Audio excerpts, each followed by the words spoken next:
everybody, it's Christine Bertram, and I am coming to you live from the Hive on Groundhog's Day. I was just thinking about it. It's February 2nd today, you guys. And my mom said that we're supposed to have 6 more weeks. Not 6 more months. That wouldn't be good. 6 more weeks of cold, I guess. So, oh man, I would be sad if it was 6 more months. I think I might consider moving down south. Hi, Sandy Wicklander. Hi, Judy Immel. Hi, Shirley Malarkey. Oh, and there is Betty Pyle. Hi, Mary Lemke. Hi, Penny Powell from the Sunshine State. I missed seeing you last week. If I would have been on my A game, Penny, I would have brought down your Be Happy Stampers book for qualifying. I'm going to share with you what I have for you, Penny, so that I can ruin the surprise. You'll have it in the mail soon, though. Hi, Judy Sharp. Hi, Becky Rohr. Hi, Sherry Stewart and Ethel King. Nope, Mary Penny didn't get to meet up with me. We tried to meet up at the Red Barn and it didn't work. Hi, Lynn Beasley. And it was an afterthought. Cheryl ended up coming down to meet me down at my aunt and uncle's house, and we strategized and planned for the MS benefit that is coming up in April. And hi, Sherry Martin. Hi, Mary Hartman. Hi, Susan Bellamy. Hi, Lynn Beasley. And it was like, oh, shoot, because I posted a picture of Cheryl on the team page with me, and we thought, well, she should have swung by and picked up Penny Powell. So let me flip the camera. Hi, Karen Wetstein. Let me flip that down, you guys, and share with you.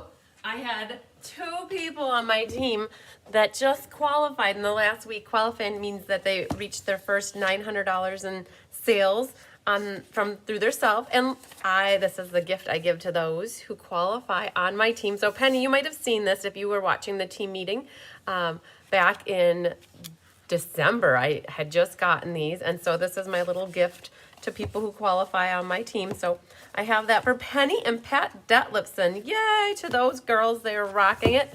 They also did their quick start, which is awesome. When they do their quick start, that means that they get an extra $50 bonus from Stampin' Up for doing their first 900.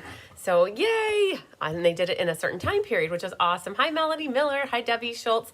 Debbie's another one I wanted to meet up with while I was down in South Florida, but it didn't work. Hi, Mary Carls. She was a couple hours from where my aunt and uncle live, and so next time, I definitely want to. I love having the opportunity to meet with people. Sherry Pyre reached out to me, and she met me at the the Downtown Venice Arts and Craft Festival, and I got to chat with her for a while we were walking up and down the streets of downtown Venice. Hi, Sarah Mitchell. Hi, Hildy. So it was a good trip to Florida, you guys. You probably definitely know that I didn't just not work. Oh man, I did do some work in the evenings. I definitely got caught up on publishing classes and doing like computer work, I guess you could say. I stayed off the emails, but I definitely got caught up on some stuff. So you definitely saw Cards by Christine emails coming out about upcoming classes, and I got all my team events created for the year, and I got the customer swap events created for the year. So definitely did some stuff, but during the day, tried to stay off as much as I could. Hi, Bonnie, Kevin. Hi, Penny. Oh, there's Penny. No, I missed that. I missed that. Put if you look, I spent more than 10 of Charlie. Yeah, you were definitely over. So you definitely hit it. Yeah. So I usually get down to Florida once a year in the Venice area. My aunt and uncle have a place down there, and my mom and I usually go that last week in January is usually when we go for that Arts and Crafts Festival. Hi, Mary Ellen Ryan from Montana. You're cleaning the closet while watching and getting 2 things in at once. You know what? You're an awesome multitasker. That's awesome. It's always good to do multiple things at the same time. I know. So, Hildy, how far are you from San Diego? I do have a really good friend from high school that I used to go visit every year out in San Diego, or maybe every 2 years. And we haven't done it since, like all of the 2020s here. So it's due. A trip to San Diego is overdue. Yeah. Lots of posts. And Judy, you're out in California too, so I'm not sure. California is huge, right? So I know it takes like 8 hours from like one end to the other end. So definitely, when I go travel, I try to put it out there, and I don't mind meeting up with people if I can and make it work. That it's not too crazy of an extra amount of time to drive somewhere. But yeah, so it was good to get to Florida. We got to the Red Barn Flea Market, and we did get to the beach on Sunday. So you guys, that sunset that I posted on my page here was from the sunset down on Venice Beach. I think it was Venice Beach. So we got down there for a couple hours. Hi, Cindy Hutchings. We got down there for a couple hours, and then we packed up and went back and made old fashions, and then we took our old fashions to a different beach. so we got two beaches, and it did warm up later on Saturday, and then Sunday it was really nice, and then by Monday we had to skedaddle in the evening. So sad face, I got stuck with my mom, and I didn't get stuck with my mom, but we got stuck together in Charlotte. There's a lot of issues that they're having with flying these days with pilots and shortages so our plane left, hi Melanie Foy, our plane left Venice. Oh, actually we left out of Sarasota. It left like an hour late, and we definitely missed our connecting flight to get us back to Appleton on Monday night. So we got put up in a hotel on Monday night, and then, oh my gosh, it was like get to the airport like 6 o'clock on Tuesday morning. And so it made for a really long day Tuesday. And then Wednesday, you guys, I cut paper like a mad woman. And today my mom and I kitted up 3 classes. We're almost done. So a total of 10 cards. And there was like 88 times 4 and 60 times 3 and 44 times 3. And so I don't know if we can see it, but let's see if you can see. Okay, all those right there, those are all boxes. So each one of those boxes, if you can see, they're like right there. Each one of those boxes is a card. And so I don't know what the math is, but I'm sure it's a lot. Not quite 1,000, but maybe over 800 different cards we kitted up today, and we got down to the last one, and it's sitting on the counter waiting for one more piece to get added to it, and we'll have gotten all of them kitted up. And so we got Let's Just Stamp, the monthly class, and the Fancy Flora class all kitted up today. So you guys hit the ground running. Needless to say, I am backed up on email, so I know that I owe stuff. You guys, it just never stops, right? In a good way, right? So just know if you have emailed me since probably last week, Thursday, some people I've been able to get back to, but if I don't have my sign-up sheets, this little thing, this book with me at the time that I'm working on emails, I try not to work on them because I need to log things, and if I can't log them, then I got to come back to it anyways. So just know that there are people out there that I gotta get back to and let you know about classes, and so it's on my radar. So yay! But it was good. You guys hit the floor running, and all of a sudden I looked at the calendar this week, and I'm like, oh my goodness, it's so awesome! I actually have a weekend this weekend where I don't have any classes. Yay! So I have it in my head that I have a basket full of cards. So if you've won a card from me, you guys, since November, I think the end of November, I think the ink, paper, scissors, boughs of holly, I still have those cards here. And then everything for December and January, I've made it a personal mission to get those cards out to those winners. So they are long overdue. And so, yep, they're going to get work done. Well, this weekend is my plan for them. So yay. All right. Hi, Paula Stewart, finally catching me live. Yay. You guys, look at the board back here. Oh, man, the sticker fell off. I saw that. So if you guys didn't watch yesterday, last night I had a Valentine's Day bingo with my in-person peeps here, and we did a Facebook Live, and the lucky duck winner of sale-a-bration board number 4 is Karen Stagg, and so I'll be reaching out to her. She won a $25 gift certificate with me. And while we were kidding up today, I snuck in putting the post-it notes on the next board. So this is board number 5. I have to go back from probably like Thursday or Friday of last week and get those people who placed online orders. Plus I had everybody who ordered last night on the board. So we might be having a sale-a-bration board number 5 drawing here in the next few days. And on top of it, I'll pull the top fan winners, monthly class challenge, and then the class monthly creative challenge, the class card challenge. So I didn't pull any of that stuff, you guys. My mom basically left about an hour ago. It was about a little after 5. We started at 9. It was a long day, so I didn't pull winners. I didn't pull draw names, but we will do the door prize drawing tonight for somebody who took the class. But I will be doing, I think, a separate live, you guys, because I have in my head, I have a swap card showcase to do with you from the Winter Creative Escape. I have the scavenger hunt that I will be going over with you, and then we'll do all the winners, and we'll wrap those up into a special ad hoc is the word, you guys. A special impromptu ad hoc YouTube live sometime probably by the beginning of next week. So, hi, Donna Grushki. All right, so speaking of the scavenger hunt, you guys, I did want to go over my names of all the scavenger hunts that I have just to put it out there in case I'm missing anybody. So I think what I'll do is I'll flip the camera down so you guys can look at some Happy Mail I got. And then I'll talk about the Happy Mail just so you can already start looking at these beautiful cards. I got a Christmas card. So I got some Happy Mail here. So we'll talk about where all these came from. Well, I grabbed the scavenger hunts real quick.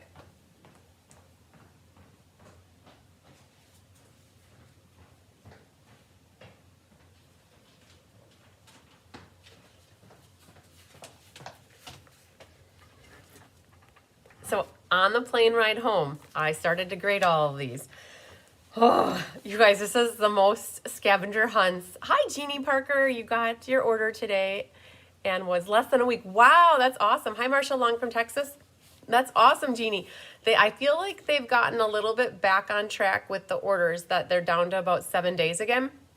For me here in Wisconsin, shipping from Utah, if I place an order usually on like today's Wednesday, I would get the order by next Tuesday or Wednesday, which is about 7 days. And it had been 10 days and 11 days and even up to 3 weeks for some people over that whole holiday season. But I think now we're back on track. So that's awesome that you got it. So I started to grade these scavenger hunts, you guys. It was Monday night on the plane. And then I started working on them Tuesday morning on the other connecting flight. And I'll have to say, there's the most ever. Hi, Pat Detlefson. We had a great time, Marcia.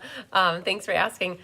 This is the most scavenger hunts. And my mom said to me, because she was sitting next to me in the plane, she's like, do you feel like a teacher when you do that? I'm like, yes, I sure do. I'm grading. I grade in purple, though, you guys. I don't grade in red. So that makes it doesn't look like it's so bad.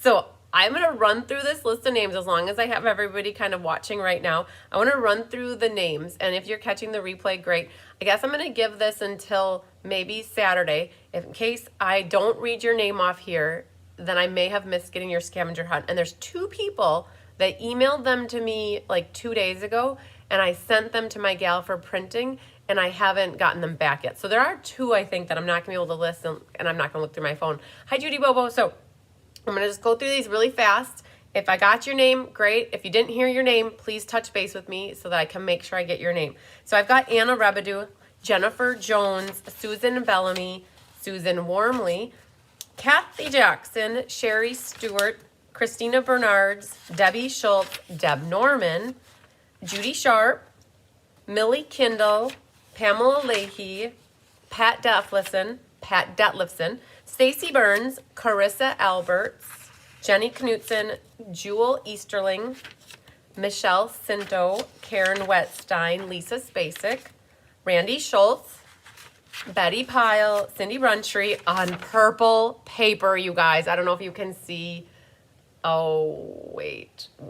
There it is. Purple resume paper, you guys. She even had a purple giraffe on the envelope for me. It was so adorable. Oh, I loved it. Hi, Jean Maxwell, you're next. I have yours. Debbie Schultz. So I had Debbie Schultz and Debbie Schultz. Susan Risch, Latokia Trigg, and Linda Hunt. Okay? That's a lot, you guys. That is the most I've ever had for a scavenger hunt. I don't know how many names that is, but it's over 20, I think. Hi, Gwen Petrashek. Florida was nice. It was a lot warmer than what we had here. So you guys, if you did give me a scavenger hunt, and if you're one of the 2 people that emailed it to me since, what are we, Thursday? Since Tuesday, I probably got it. I just am waiting for it to come back. When you guys mail them to me, it's amazing because I get them, I can put them in the pile. I don't have to think about printing them. Otherwise, I have to forward the email, and then I have to wait for time. Where they get printed is where my boyfriend works. And so he brings them home in a yellow envelope. Oh, so it's good. Hi, Cindy Runtree. Hi, Laura Sullivan. Just got home. Yay. Okay, so let's flip back down, you guys. Happy Mail. So this one is from Miss Elaine Rebeck, I want to say. Yep, Elaine Rebeck. This one is purple paper. It's like, reminds me of like Wisteria Wonder, and she had in here that she won a pack of designer paper. She actually, I believe that it was from the sweet class that she did. So yay to Elaine, lovely purplelicious card. I love it. This one is from Miss Pat Thomas. And she sent me this. You guys, that was the hot air balloons from a couple years ago. Smiles, sending smiles across the miles. So thank you for that, Pat Thomas. This one is from Pauline Landut from Ackley, Minnesota. Minnesota, you guys, my accent comes out when I say Minnesota a lot. I get picked on when I go traveling. Hi, Kathy Jackson from Iola, Wisconsin. I got a Christmas card, and so she said she misses watching me on Facebook, but she can watch me on YouTube. Yay. So it was the little Scotty dog, a little Christmas card. Thank you, Pauline. My B card here comes from Miss Ann Bellinger, and she stamped the envelope. So this is from the Queen Bee set. And I love, and I'm going to share what she wrote. It says, thank you for being our Queen Bee. We appreciate everything you do for each and every one of us. So Anne, I know that you speak for everybody when you sent this. So I really appreciate it. I love the bee on the inside. She stamped the words along the back, did a little blending with yellow. She put gold wings on the bee. I love it. And look how she did her ribbon. So cute on the side like that. So very nice. Thank you so much. So this bee card is going to go up with all my bee stuff. This card came from Miss Susan Bellamy. And Susan sent me a little note. And she didn't sign the card so that I could use it for somebody else as well. And so it's using the Dainty Delight paper, and she stamped some little foliage in the bottom with a little ribbon and a little bannered stitched die here. So that one's from Susan Bellamy. And then the last one I have here is from Jennifer Jones. Jennifer. So if you guys were wondering about the Creative Escape box, this is what Jennifer said. I received my box of goodies from the Winter Creative Escape and loved everything. Tell your mom thanks for the cookies and everyone else who contributed to all the fun things. I'm so glad I picked you as my demonstrator. Thank you, Jennifer Jones. I read this to my mom this morning, and so she was very tickled that you love the cookies so much.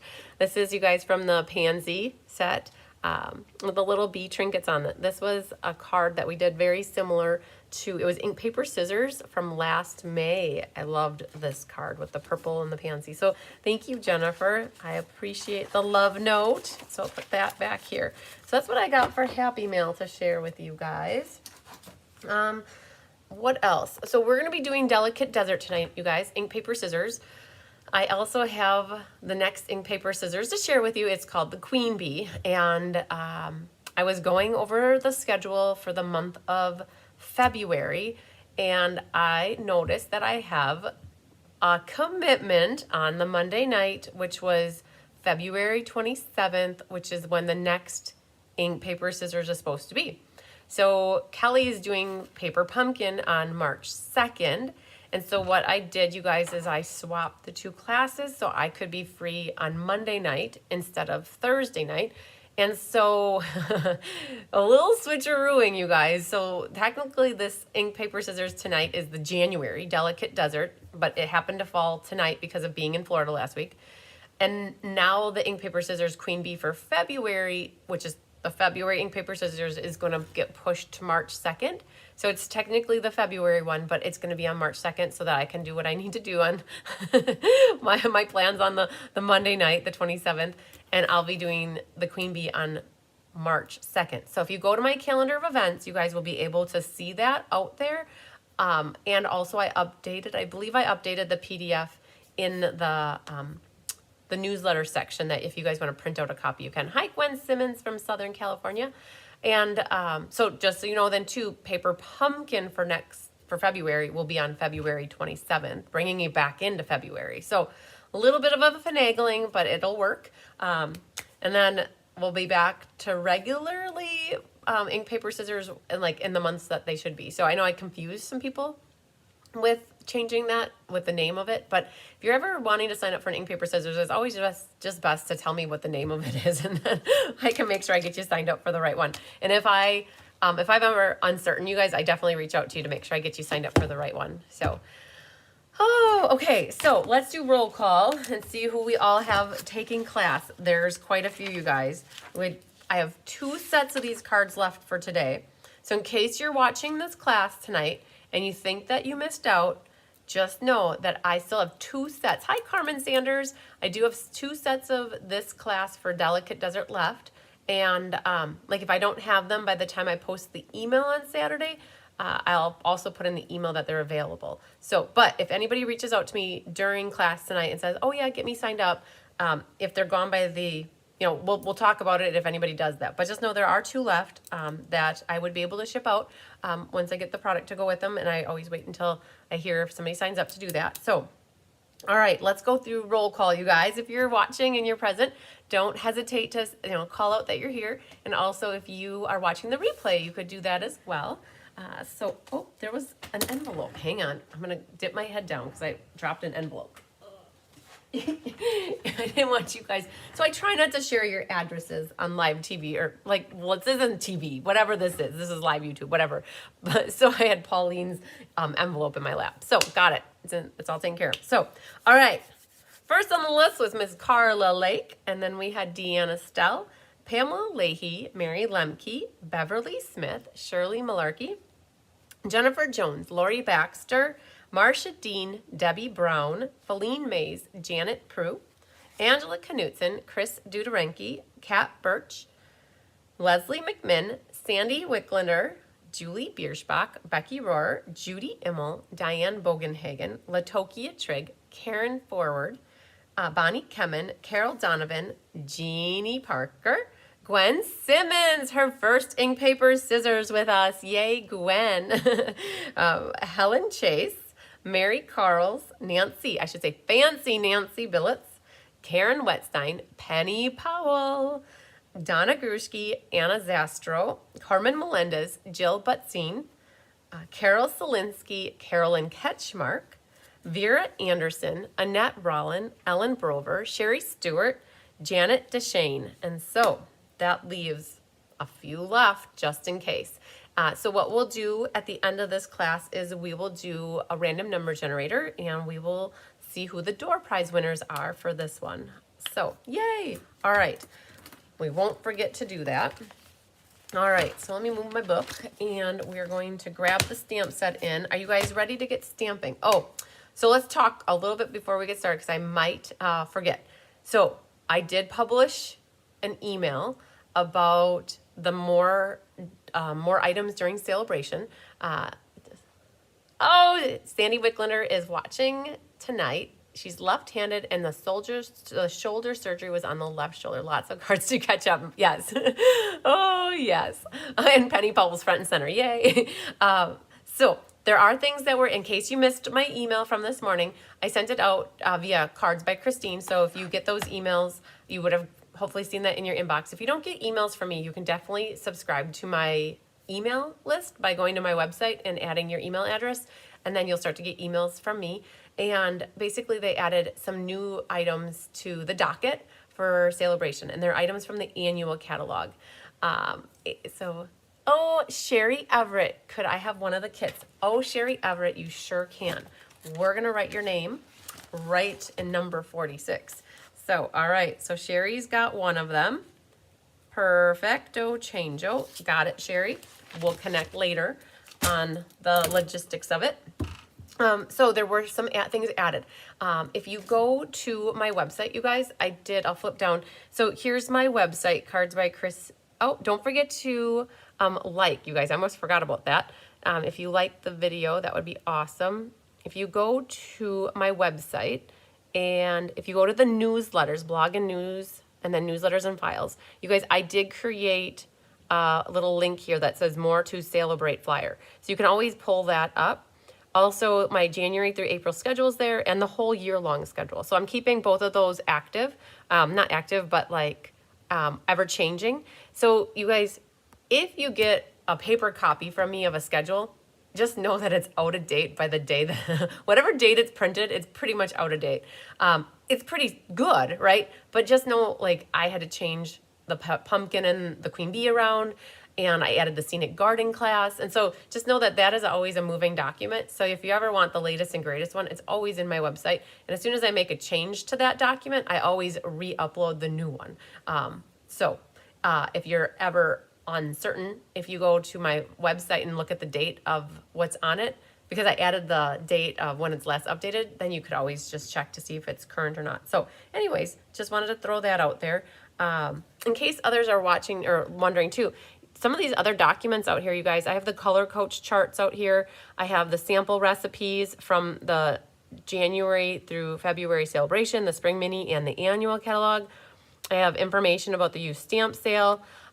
Also working on, while I was down in Florida, I was working on the autumn creative escape information and the next winter, you guys. So I just had Deb Norman's helping me proofread it. So just if you know, you go to August like 15th, or if you go to January 12th in my schedule for next year, you'll see the shell or skeleton of the event already created. And so I got to make some updates to it, and then I'll have the registration forms out, so anybody could already start getting registered for that. So yeah, you guys, I was working on lots of stuff.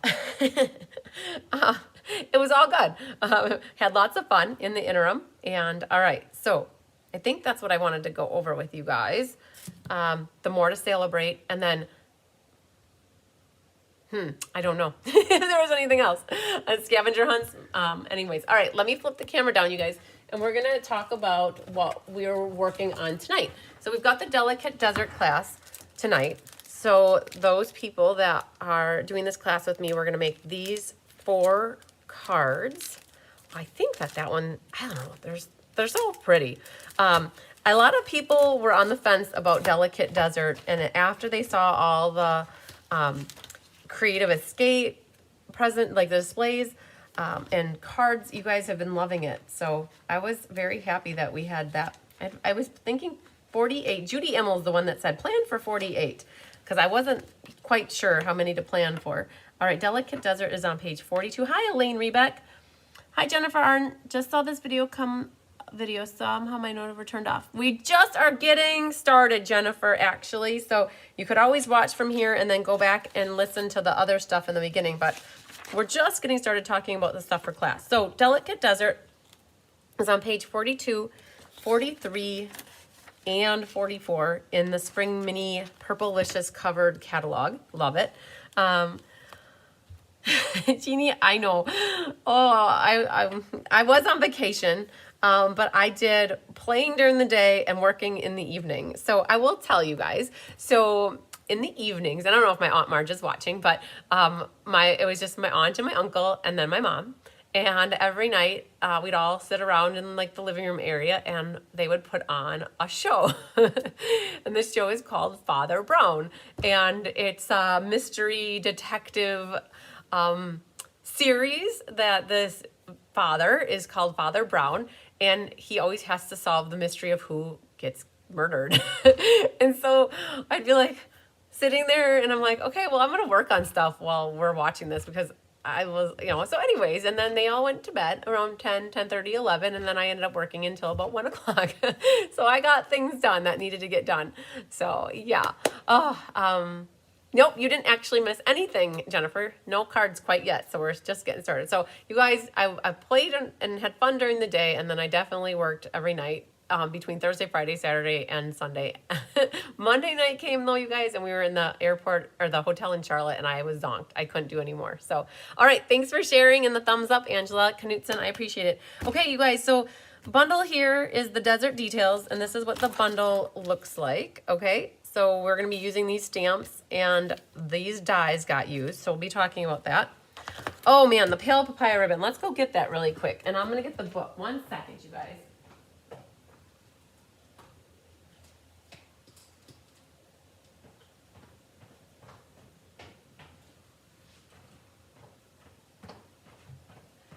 This Pale Papaya ribbon. Oh, you either love it or you hate it, or I don't know. There's not a lot of middle ground with it. It's really thick. It's hard to make a bow with it, but we were thinking about, well, how can we make cutesy little things with it? And so this is at the Escape, the Winter Creative Escape. This is what we came up with, and I lost my little glue dot. But what you could do is make a bow that looks something like that with it, which would be cute. And then the other thing that Diane Bogenhagen and Jennifer Westergaard came up with is wrapping it like that, and then making a cute little bow with some linen thread on it and then putting that on your card. So it's thick. You can't use a bow maker. I mean, you can. It's just, it's going to be really difficult to tie it because this stuff is, whew, it's really thick. So I'll be honest with you. When Chris and I were designing these cards, we contemplated like, oh my gosh, what do we do? The sweet, like the cards that we were working with, this orange didn't go with everything. So that's why we opted to do for this class the natural ribbon in your kits instead. So the natural finish ribbon is the ribbon that's used on all 4 of the cards. And then what happens is one of the cards uses the pale papaya, and in that specific card, we just put extra ribbon of this pale papaya in it, so you had it. And then on top of it, when we were working on the designing, we're like, oh, these gold doesn't go so well with it. So that's how we ended up with the pastel gems on every card instead. So the pastel gems, so this delicate desert, it got mishmashed with a different ribbon and a different embellishment in your goodie bag instead of what came in the suite. So hopefully that executive decision was a good decision and you're happy with what you got. There's nothing wrong with the gold things. It's just that these pastel gems matched very nicely. And then the other thing that's in here is the gold. So you've got your dry brushed paper, and then you have the delicate desert paper. So let's go and look in this book here so you can see the color swatches. We tried to use each one of these sheets at least once, and then these are the colors that coordinate. And then the dry brush is actually back here. Thanks for sharing, Sherry Martin. The dry brush is here. It comes with a bluish color, looks like pool party and balmy blue, and then a coral like that. And so you guys, when you get this paper, there's some sections that have more gold and less coral, and then some have more coral and then less gold, and the same with the blue. So you might have a piece when it comes to these guys, when they get die cut, you might have more coral or more gold or vice versa. Just know that's just where it got cut out of the designer, or this is actually not designer paper. It's like a specialty paper. Specialty designer series papers, the dry brushed. Oh, it is dry brushed. Okay. All right, so that's where you can find everything in this book. So let's go, I'll go to A and W, and let's look at this class here. I have here. So thank you to Judy Immel. She left her kit here for me so that I could use hers as a sample for cutting up. So what you get with ink, paper, scissors is a 1/4 pack of the designer paper. So 2 sheets of each of these in 6x6. You get the roll of ribbon, and then the full pack of adhesive backed pastel sequins, I think is what they're called. Iridescent pastel gems is what they're called. So Judy, if it's okay, let me know if it's okay. I know you're watching, Judy. If I can use your embellishments tonight, that would be awesome. I will replace them. This is all I have left from kitting up today. So the fancy Flora cards, you guys, that we kitted up today actually use the pastel, iridescent pastel gems. And when we kitted up 88 of each of these, I was short gems, so I couldn't even finish kitting up. And so this one uses the milky dots. So Judy, if you're okay with it, I'm gonna cut into your pack and then replace it. But I definitely used almost all of those. So in case anybody still wants to get signed up for this one, I think I have maybe about 20 spots left for this fancy Flora class. And that's what you guys were doing next week, next week, Thursday night. So lots of pretty flowers. Okay, so Judy, if you're still watching and you're good with it, let me know. And she says, go ahead. Good, all right, definitely gonna go ahead. Hi, Linda Hall. All right, so now I've got some gems I can work with, yay. And then what we'll do is, you guys, you have in your kit here, you have a piece of white cardstock, basic white cardstock that looks like this. And what we're gonna do is we're gonna make it look like this. So this is a template. I included it in your PDF tutorial of how to stamp it so that all of them will fit. So we're gonna use this as a guide. And Judy's, I'll keep yours there. And then you got 4 card kits. All right, so what we're gonna do first as a group though, is I always like to cut the paper so that you're on track with the paper. It helps to get you guys familiar with how to cut paper as well. And it'll make you work for this class a little bit, right? So let's see what we can do first. All right, this one looks, let's go with this one first. All right, so that one uses one of the, this green paper is so pretty. It's this piece right here. So we're gonna need that. There's no real orientation to it, so it doesn't really matter which way you cut it. And the other thing I'm gonna do is grab out the kit. And I'm gonna show you what's going on with this one. All right. When you pull this kit out, you're gonna be like, oh my gosh, what is this piece for? And this is actually your mat, you guys. And what happened was this frame got cut out of the middle of it. And so when you cut this paper, you wanna make sure that you cut it long enough so that you don't see these little peaks. And it looks like it is, oh, I can't read that. Hang on, let's flip that over. It looks like it's about 3 3/4 by 5 would be my guess, to make sure that we're long enough. Yeah, so the main thing is that you don't want your DSP to fall short and you see these little holes on the peaks. So 3 3/4 by 5 is what we're gonna work for this. And if you're uncertain, you can just cut it a hair bigger just so that you don't risk it. And I think what I'm gonna do is cut the 5 first, and I am just gonna go over by a hair. So 5, and I'm just going to test it out before I cut the other one. But that's perfect. So that gives you that little bit of margin on each side. And then by 3 3/4. So let's get that shut and go 3 3/4. And I'm just a hair over. Not gonna even get to the 16th, but I'm just that hair. So these are extra scraps here then. And then just to do the test, you guys, this just needs to go and fit right in the middle, just like that, to give us that nice evening evergreen margin. Okay, so that's what you need for this one. And these would be extra scraps. So we've got Judy's ready to go for her when she puts this together. All right, so there's one. Next card, let's do this one. And that uses this top piece of paper here. And then it also uses this polka dotty one that's down here. And what do we need to do? So this actually goes end to end, so 5 1/2. And this designer paper, I believe, is 2 1/2, yep. And then this one's just 1 inch. So I think what I'll do, like this one, to me, that does look like it's going that way. So I wanna cut it, that little inch off here, so that my little dots are going up and down like that. And just to keep it simple, I am just gonna cut off 1 inch, and then that leaves this as extra, that you could do anything else with it. So put that here, but now it needs to be by 5 1/2. So if you wanna cut it at 5 1/2, you can, or when the time comes, you could always just glue it down on here, and then we could always just trim it.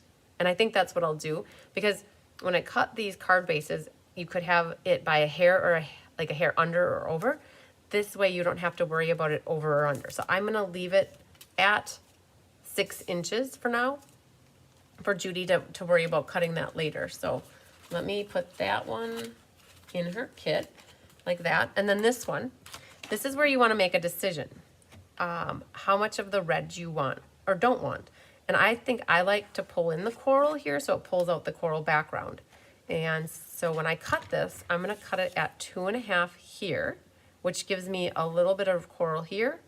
Where if I cut the 2 1/2 here, you're not getting a lot of coral, because it's gonna be a lot of pale papaya. So what we're gonna do is cut it this way at 2 1/2. That leaves a little bit of coral on there. And then same concept, you guys.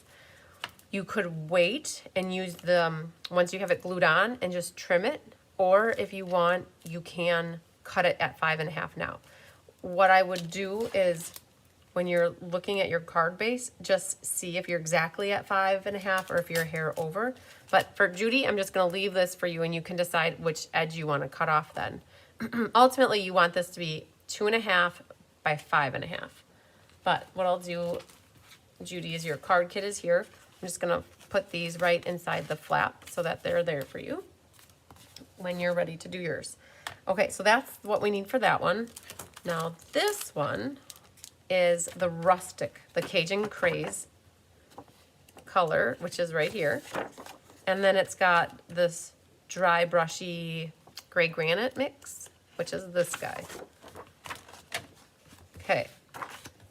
So this bottom mat is 5 1/8 by 3 7/8. And let's just pull out the card kit really quick and double check. Oh, it's not this one. So it must be the last one, which is here.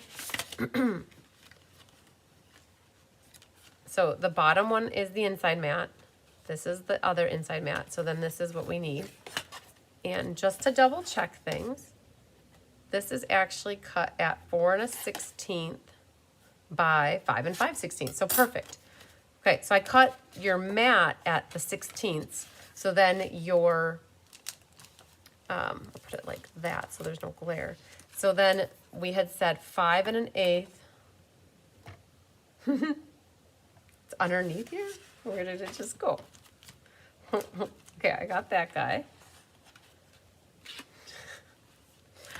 Did I not pull it out? I could have sworn I pulled out that paper. Okay, hang on. I'm looking for this designer paper in the 6x6. Is it? Oh, wait, is it back in this pile? Hang on. I could have sworn I pulled it out. Yeah, oh, there it is. I put it on the bottom. All right, so I put it away already. Okay, back on track, you guys. So it's supposed to be 5 1/8 by 3 7/8. So I think what we'll do is we'll cut it at 3 7/8. 3 7/8, right, like this. And then by 5 1/8. And then that leaves this. It's just the perfect amount here if you want to put this other piece right on the envelope. So you could always glue that on the envelope. So Judy, I'll leave that in there in case you want to use that on your envelope. And then there's that mat. This is a little extra scrap right there. And then these guys, these pieces of designer paper, they're all the same height, which is the 1 1/4. And so let's cut here. All different patterns, so you can definitely pick whatever area you want, but they're all pretty universal. So I'm going to do 1 1/4 because that's the height. And then we have by 2, and we have by 3, and then we don't have quite enough. That's a little scrap. We don't have quite enough for the middle one. So we're just going to do, again, 1 1/4, and then by 2 1/2. So do you see I stopped and I didn't cut all the way down, so that I just took a little section out and I left this so that there's a whole section here or here for Judy. All right, so these are the 3 pieces that go here, here, and here. Oh man. I was just thinking if I have white embossing powder down here, because that is what gets used there. Whew, I might have to improvise or run upstairs. Okay, so that's for Judy. This is extra, so we'll put that on the bottom. And we will put this on the inside. Okay, we'll put that like that. All right, so that one's ready. And the last one that we need to cut for is this guy. And there's 2 pieces. This greeny and then the gray granite. So here's the gray granite one. And then the other piece is this one. So then we've used at least each of the sheets once. And you got lots left over to make more pretty cards with. And now let's see here. This other piece here, the gray granite. Hi, Anna Schaefer. The DSP is 5 1/8 by 3. I think I'm going to cut it. Decide, you guys, this is, if you recognize this layout, it was mystery card from December. I like the diamonds kind of going long that way. And so that means I'm going to cut it at 3 with my diamonds going this way, and then 5 1/8 this way. Elaine, I have a set if you want. I believe, I didn't see anybody else tell me they wanted it. So Elaine, yes, we could definitely get you signed up for this class. All right, so there's that, and then that's this piece. And then the other designer paper is 3 7/8 by 2 7/8. I'm pretty sure. Let's get the kit really quick. So this, and we'll put mine together, so don't fear on that. So this is gonna go, and then that goes here, so that looks good. And then the arm is right here. And then the arm has a white mat right here. I know when I talked to Karen, she said that, yep, 2 7/8 by 3, because the arm, that white piece is 3 by 4. So that's perfect. Okay, that's cool. All right, so I want these lines to be going this way. So I got 3 inches this way, and then I'll cut it at 4. So we got 3. Hi, Julie Ledbetter. And then by 4. All right, these are extra. And then that's the piece that goes right on the top. So you guys, like, that's it for cutting your designer paper. Judy Immel, you're in business now. You've got your stuff all ready to go. Thank you for letting me use yours as a guide to show people how to cut. All right, I'm gonna put these back into your envelope. I might put them like this, so that's ready. And then you've got your white piece going back in, and then your little thank you. So you guys, when I put these in your kits, it tells you the name of the class and then the date of the class, so that if you're ever looking for the video, you just go to my, here's a quick thing. If you go to my calendar of events, I usually do it after the class is held, within a couple days. I go in and I'll show you what I do. I actually put the link for the Facebook or the YouTube video. So like, here's the January monthly class. And then after the picture, it says, catch the replay of this class on YouTube by clicking here. So by taking this, so you never have to really search or hunt for things, as long as you have this piece of paper with the name of the class and then the date. And so come in the next day or two, I will be going into February 2nd for ink, paper, scissors. I haven't done it yet. I will be putting catch the replay of this class here. So if you always just go to my calendar of events, find the date, and then you'll be able to get to the YouTube video very quickly because of that. All right. You're very welcome, Judy. All right, so Elaine Rebeck, we're just going to jot your name down really quick here. All right. Got it. Okay, look at all that pretty purple, you guys. All right. So that's the cutting of the paper. So Judy, we're gonna put all of these pieces back in with your kit as well. And also add your ribbon back to your kit. So you got that.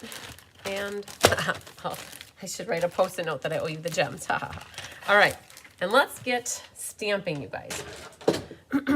So each one of these cards, so generally when it comes to creating cards, you guys, I try to limit the stamping because I know that a lot of people, $30, Elaine. So Elaine, the check, because you always write me a check, or if you pay cash, it's $30.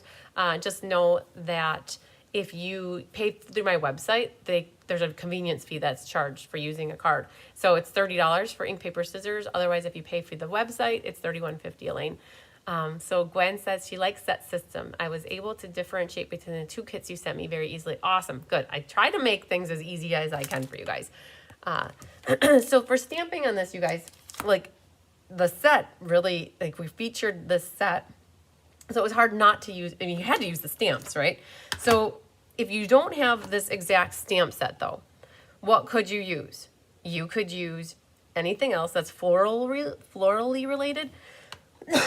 What happens is you got a piece of paper that is 5.5 by 4.25. It's a quarter sheet of paper, and we're gonna fit all of our stamped images on here, and then you're gonna cut them out. And I think we're gonna do that as a group as well, because because I haven't, like, by the magic of TV, done mine yet. So what we're gonna do is we're gonna stamp these 2.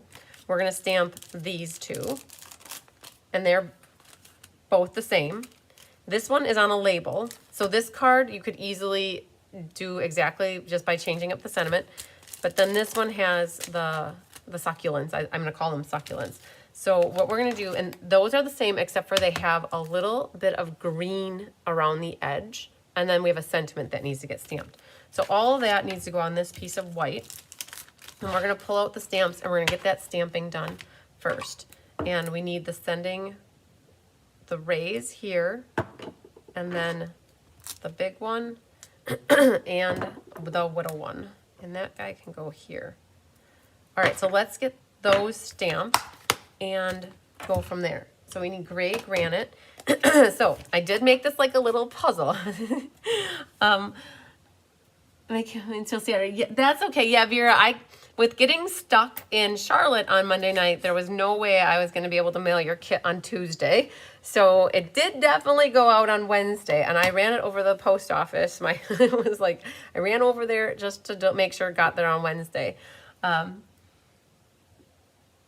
So Mary Ellen done for now on the big screen TV. Just got this set, so now you know what to do with it. Yay! Awesome.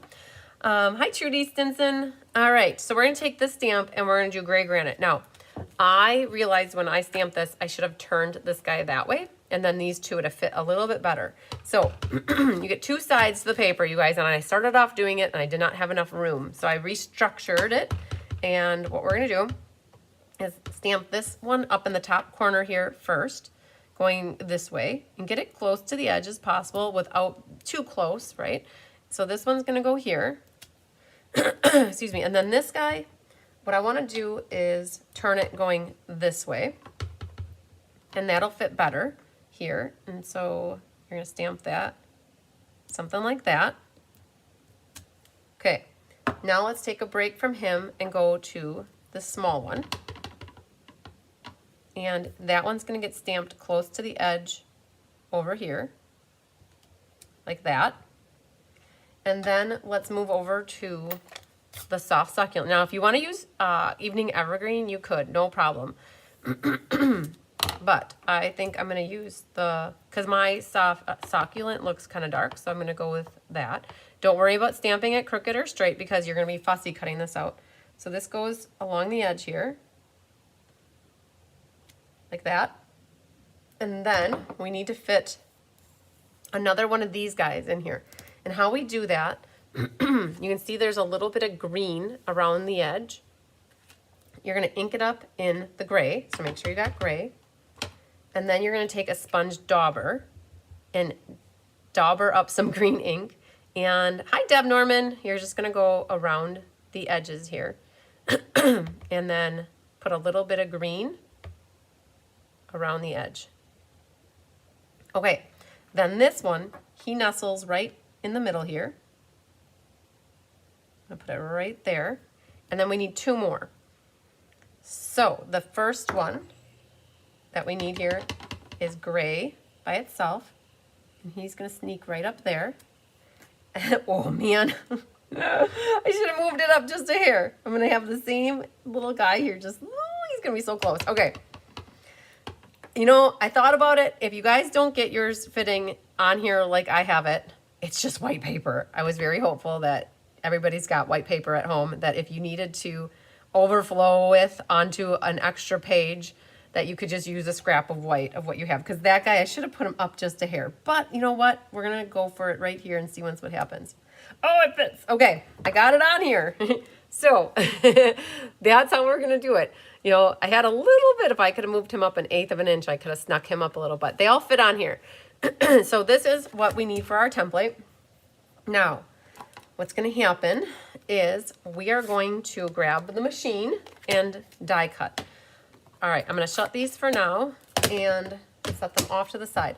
I definitely would cut these apart before you go to the machine, because if you use the dies and they overlap and go onto the other stamped image, they're going to leave a little indent. Oh, I have a frog, you guys. I'm so sorry. Okay, so those two are the same, as well as this guy, like that. And then we're going to cut right. I'm just centering the cuts. And then when it comes to the sending warm rays, it was sending warm rays your way. I wonder what the closed captioning is going to do when it tries to spell that out. All you're going to do is take your scissors and go straight across with it. I've been seeing that a lot on a lot of the Stampin' Up! Cards that they put in the catalog. What they'll do is they'll stamp the sentiment and they'll just cut around the edges like this. And then we're going to go right in between the warm and the raise. And so then this is what you're using for that card. So we'll set that right there for now. And then that's scraps. And let's get the dies out. And we're only going to need these two. All right, I'm pretty sure by the magic of TV, I did have one in there. All right, so I've got one done. And I don't think that one's got one. Oh, I might as well just cut them all. So, all right, let's grab the machine. Set this back over here. And I'm gonna get some tape. We're gonna have to cut these three. So in case you guys aren't familiar with how to use the machine, the Stamp and Cut and Emboss machine, we'll go grab that. Oh, good thing there wasn't ink on that.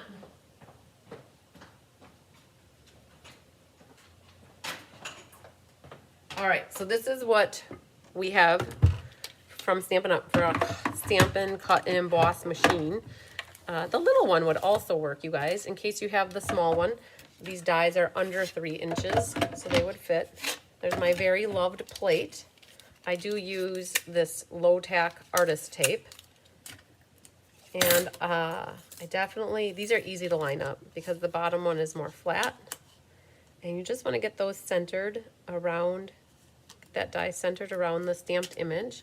And we're going to do this guy as well. Get a nice border around it, like that. Okay, then we're going to go that way. This just pass it through, and what it does, it cuts it out. And we got one for there, one for there, and then I keep using the same tape as long as it's still sticky. Some people use washi tape for this as well. That is definitely okay to do as well. Something that's not going to rip your paper as you pull the tape off. So even with magnetic, like the magnetic platforms, I always still put a little piece of tape on it like that. Okay, there's that one. And that goes for that card. And then there's this one. So there's not like, so if you don't have this succulent stamp, maybe you have something else that would work. You've got that whole sheet of white paper to work with to create some focal images. And then that guy goes there. And one more, uno más. This guy goes here. And there you guys got to see some die cutting action. That one will go for that card.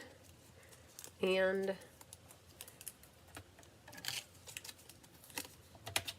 that one goes there. So that's what die cutting is all about. You have, the bottom is called a platform. And then there is an adapter plate, which is what you need for die cutting. A bottom plate.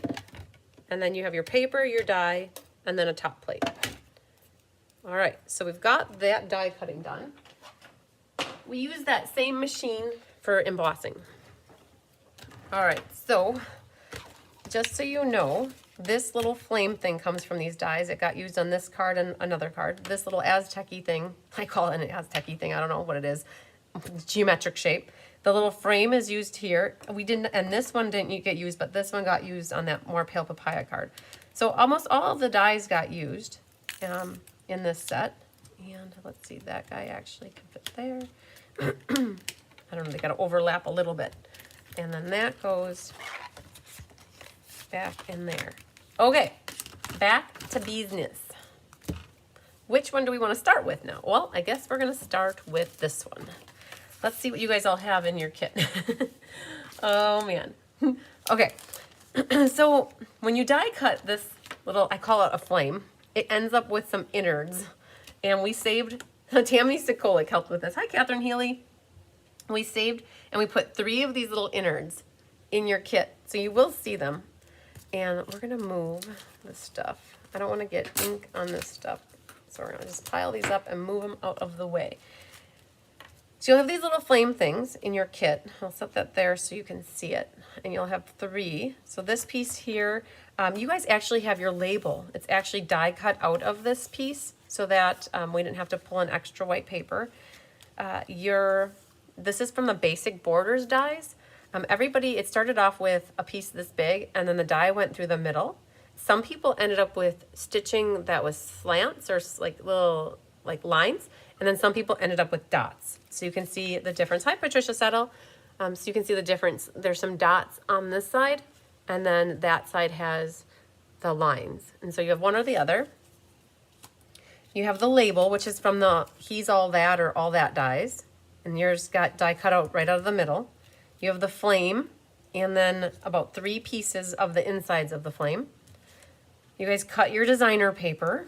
You have a pale papaya inside mat with a white inside mat.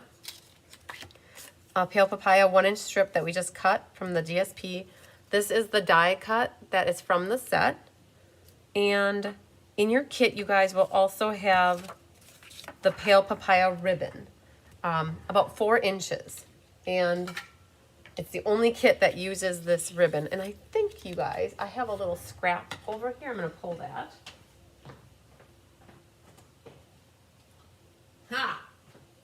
I have 2 little scraps. So that's perfect. So you guys have about 4 inches of that.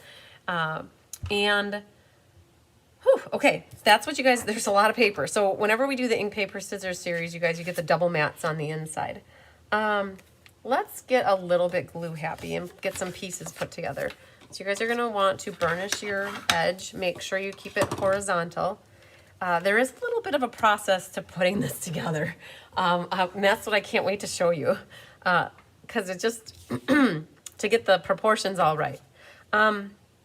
Okay, so let's glue this one down first. A little bit of glue here. This one is about 1/8 of an inch from the bottom. So let's get that 1/8 of an inch from the bottom. Okay. Something like that. If it's hanging over the edge, now is your time. Take your scissors and you can trim it. Okay. Now, this white piece, this designer paper goes over the top of it. And when you go to glue it, you guys, you have a hole in the middle here, right? I know you have a hole because we cut this out of it. So when you glue your designer paper, if you go all over, you're going to end up getting glue on your workspace.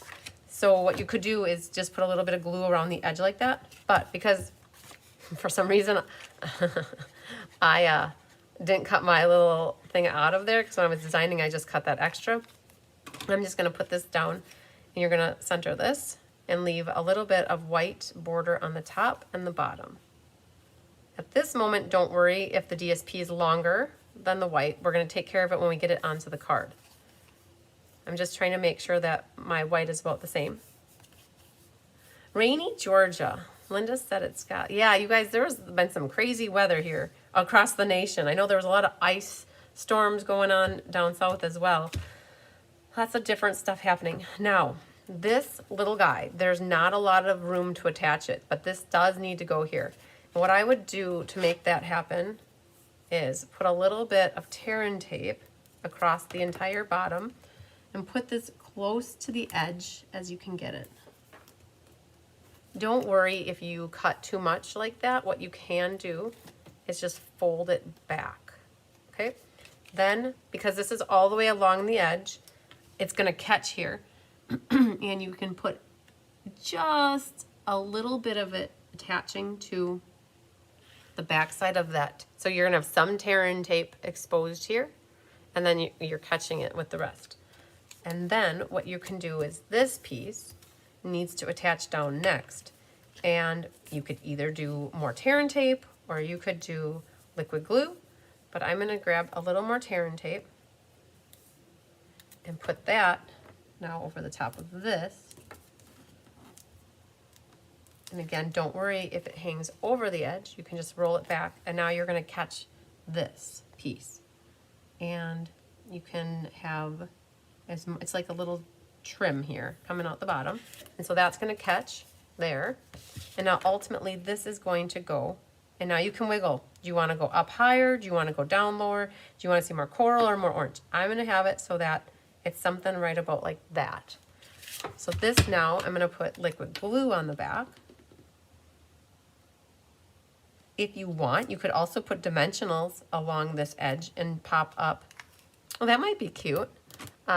So I know I've got glue there, but what you could do is pop up this bottom edge here so that it sticks up just a little bit. And then having the flat everywhere else. So let's see how this is gonna work.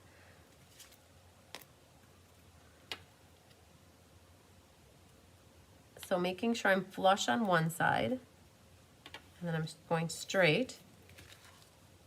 So this side is nice and flush. I'm straight here. Now what I'm gonna do is take and flip this over, and I can use my scissors and use the coral card base as a guide and trim off any extra bit that was hanging over. And now that helped us to get the front of this card done so far. Hi, Ruth Nicholson, just signed up for the lemon class and would like tonight's class too, but would not let me sign up for it. So Ruth, I can make sure to get you signed up for both of them. That's interesting because you usually pay through the website. So we'll have to double check why it won't let you. Interesting. So definitely I'll make a note of that. Let me see, I had Post-it notes. Oh, right here I do. Hang on. Let's write a little note here. So Ruth.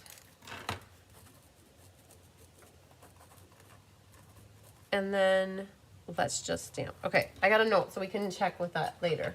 Okay, next we have here your tag, and there's a little bit of stamping on that tag. So we're gonna grab out the chamois though and clean because we have the gray greeny ink going on. So we're gonna stamp off a little bit. Let's get that cleaned up first before we go into any other ink, especially going to pale papaya. Oh man, there's a flower on there like I have never seen. All right, so then this guy can get cleaned as well. And this one was done as well. Okay, we're back on track. And we're gonna grab pale papaya. And that flower is stamped in pale papaya, but I would say second strength. It's got a little bit in the background here, just so slightly. You know what we're gonna do though? We're gonna stamp the sentiment first. Linda Hull is watching from freezing Massachusetts. It's going to get down below -0. Not fun. Anything, oh, that's the wrong one. Hang on, one moment. We need to get the sun. You are what sunshine feels like. Sunshine. Let's get this and practice in our coral on the edge here. Okay, I'm gonna actually go on the back first and see if I can get it good on the back. Okay, so I would be good if that is what I need to work with. And I'm good with that too. Okay, so that stamped very nicely. So that was in coral. We wondering if you got an email from, yeah, Patricia Settle, I did. I have not been able to get caught up on my emails since I kind of took a break from emails while I was on my vacation, and I have not gotten caught up. I have about 185 emails, you guys, that I do need to get through. So if you have emailed me, I have gotten it. I just haven't had a chance to process and register everything, and basically came home and started kitting and cutting for the next 3 classes. And so I promise I will get through to everybody here by the weekend is my goal. So you can see what that pale papaya did. It just added a little bit of color to the background, and it's the flower. So yes, so Patricia, I did get it. I just haven't processed or responded yet. And so I promise my goal is by the end of this weekend that I will have gotten through all the emails that I need to. What's on the inside? That's $1 million question here. Oh, one of those little guys. Oh, and you know what? I started to ink it up in coral anyways. So let's go pull the coral back out, and we could put that little guy right in the bottom corner. Boom. And if you want to, okay, yep, you betcha, Patricia. And we're gonna flip that over and then we'll glue that on the inside. You guys, it was, I tried to stay up on as much as I possibly could while I was gone. And I did pretty good, but I just couldn't keep up with it all. So it just always depends on, what I did try to do is I got this ink paper scissors tutorial written on Saturday night, and then Karen proofread it for me on Sunday, and I could email it to everybody on Sunday night. So that was on time. I was very happy with myself on that. So that got put on the inside. Just lots of things did get done, but I tried to take a break from responding to people. So I'm putting tear tape back here. I'm going to put some weighting in the wings here as well. I have that lingering frog back there. Appropriate sentiment for these cold times, Linda Grady. You are so accurate. Thanks, Elaine Rebeck. All right, this one is going to come down like this. And this is probably a lot longer than what it needs to be. I just pulled scraps, you guys, from over on the side there. Extra pieces. This is going to get a little bit thick, just so you know, too. And if you don't want to put your natural ribbon behind, you don't have to. If you don't want to do the pale papaya, you don't have to. We're going to put this one right about like that. And prep another little bit of tear and tape back there. And then you're going to need to grab your natural ribbon. I have a brand new roll here. I could not find an open one. And then this, we're going to need to also have some more tear and tape waiting here in the wings. And this is a loop and a tail. So just to make it so it's easy to see, I'm going to trim that first, and then maybe that like that. This, you guys, could actually save it to do another little tail in the future. And this is going to be a loop like that, bring it back, and then it's going to come down and make a tail. And what we're going to do is make sure that that has a little tear and tape right in the middle. And then when it comes down, like that, we're going to cover this right back up with tear and tape. So it's pretty thick there. It's going to be okay. Now this one I did a special cutting. I actually cut it at an angle there, and then I angled it to make it look like a banner actually. So it goes like that. This right here, we'll see how that sticks down on the card. For now, I would not put more dimensionals here. I would actually take that off so it sticks, and I'd put the dimensionals around the edge of this, like that. There is plenty of height going on here, and this will go something like that. But before we put this down, we need to add a little bit of tear and tape to the top right and the bottom left to attach our flame. Forgot about the flame, you guys. So we're going to put this like that, and the flame is going to come out this top right edge like that. And then we need to put, I shouldn't have put, let's see, that's not coming off. We're going to put that right over the top. We're working with it. I should have put the tear and tape down first. And then this one, I'm going to come out the bottom right through the center, and then you'll have, there should be 3 of them in your kit. I love how you use ribbons on your projects. Nice card. Thanks. Sunshine sounds good. I'm also here in rainy Georgia. Oh, thanks, Trudy. This guy can come out like that, and then the last one can come out the bottom over here, just like that. Now, if you don't like the looks of these little guys coming out, you don't have to do it. It's just a way to use the insides. I am going to use one more piece of tear and tape and put that right over the top of those. And I think we're officially ready. Oh, you know what? A little more tear and tape. I want it to stick to the front of the card. I don't want it to fall off later in life. So that's going to go right about there. When you get it exactly where you want, then press it down really good, and it should stick good. And let's see if our ribbons are nice and secure. They are. That is a little flippy here, so what you could do just to help it not get flipped around, you could take a little glue dot and put it right underneath and then stick the ribbon into it.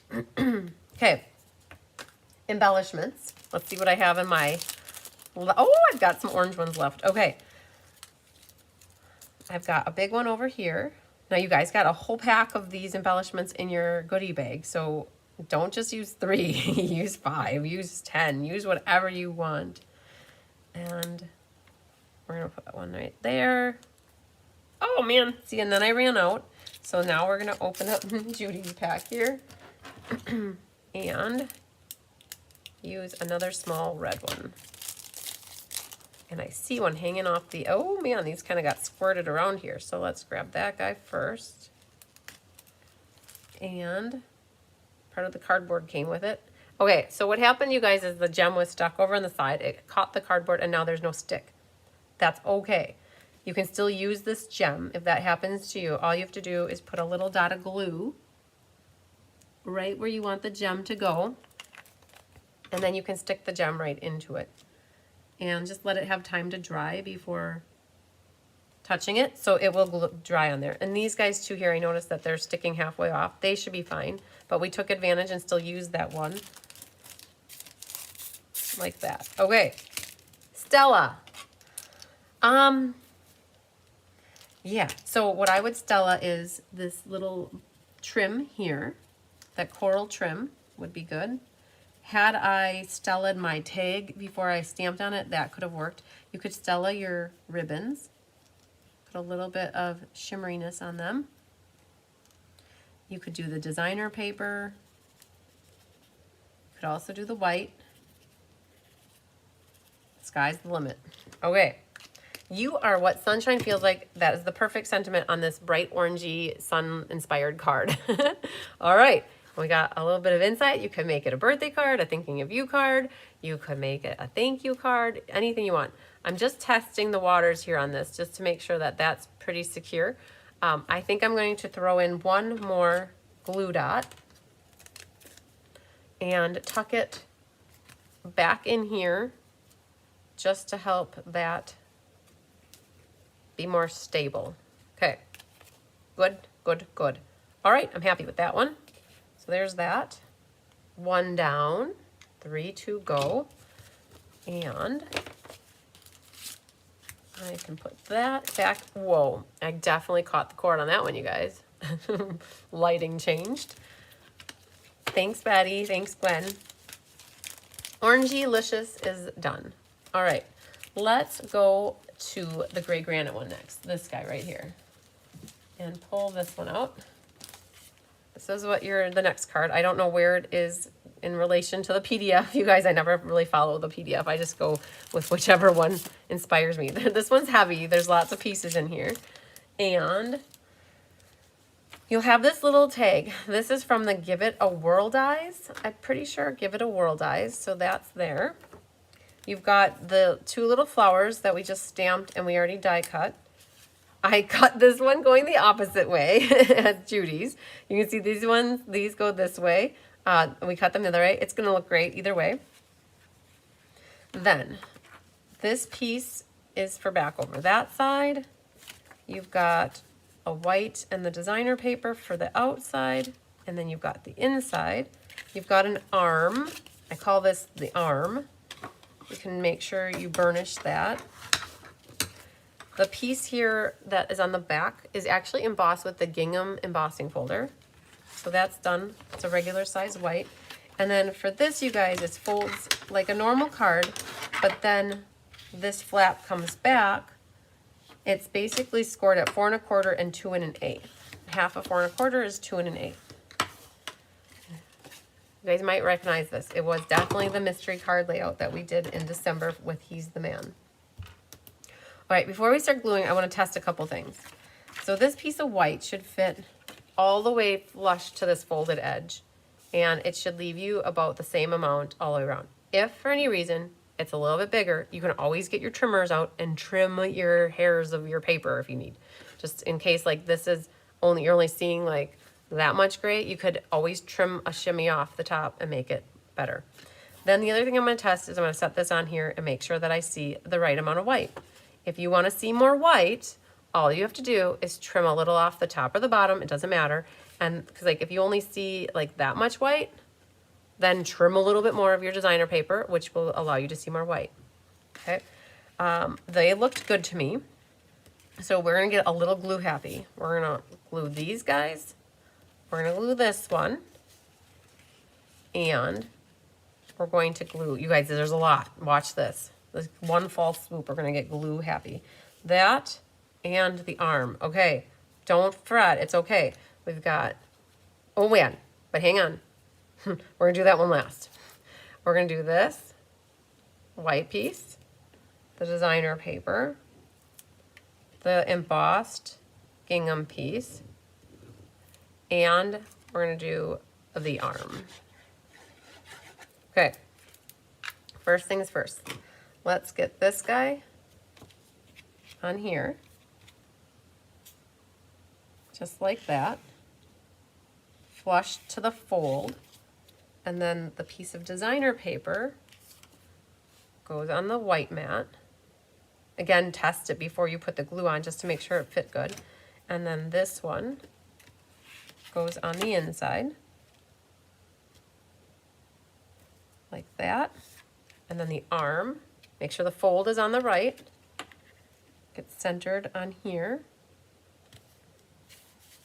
Make sure it sits good. All right, there's a little bit of gluing. Okay, then this. You guys, I almost started to put glue on the whole thing. I would have been sad face. Bad news bears. Because what happens is this does hang over. So you don't want to put glue on the part that hangs over. So how do you want to do that? I would put glue on this edge here and bring it down a little bit. And then I would bring the glue bottle and put a little bit of glue on that edge, just so that you don't risk going over. And then that goes like that. And then so far so good. Okay, the inside, let's see what we did on the inside here. Oh, one of those little guys. Okay, so we need to clean because we just stamped it in coral. And we need to stamp it in gray granite, and then we need to do a sentiment as well. So let's take care of that. We're gonna grab this and the gray. All right, the little flower succulent is on the inside piece, which is this one. So lots of paper in this kit, you guys. And these two white pieces are very similar in size, but they are not the same. The one that's smaller is the mat for the gray granite here. I don't know why I had that in my kit. I'm thinking it was for me to stamp some flowers, but we're good. And then let the fun begin. Let's grab that and stamp it in soft succulent.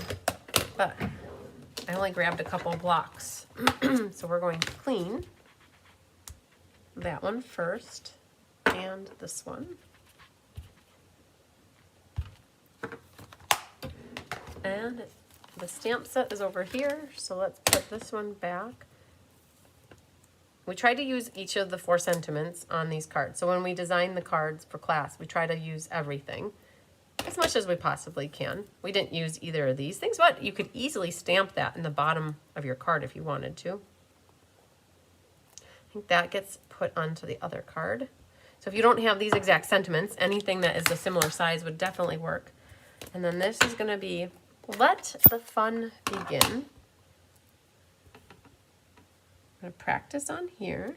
Okay, very good. Now, the rolled edge is the top and the rougher edge is the bottom. So I'm going to practice on the back. Oh, wow, okay, I can take it. So if I don't do good on the front, at least I know the back is okay. So let's try to repeat, right? Okay, I'll take it. That one's better. I'm taking the back side. Okay, I'm okay with that. The other side was just a little too crooked. All right, let's grab our ribbon, and we got to work with that now. There's ribbon that's going on this right here, this guy. So grab your tear-in tape over here. And you're gonna want 2 pieces waiting in the wings and 2 pieces to prep the back, like that. And the amount that you need is just enough for it to hang over the edge. It's about a 1/2 inch. Okay, here's your choice. If you wanted to see more dark green at the top, you could always have, made that the top and that the bottom. But I'll leave it like this because I already got my tear-in tape down there. I'm gonna about a 1/2 inch from the bottom. I'll always from the front, I look at it to make sure it's straight as I'm flipping my tails. Hi, Carol Alanis. I love all your purple hearts. And then we're gonna put the tear-in tape there. I'm not going to pick that off because I'm actually going to use dimensionals on here to lift this mat up. I'm just going for it, you guys. One more right there. All right, then this is going to go right onto the top of the arm.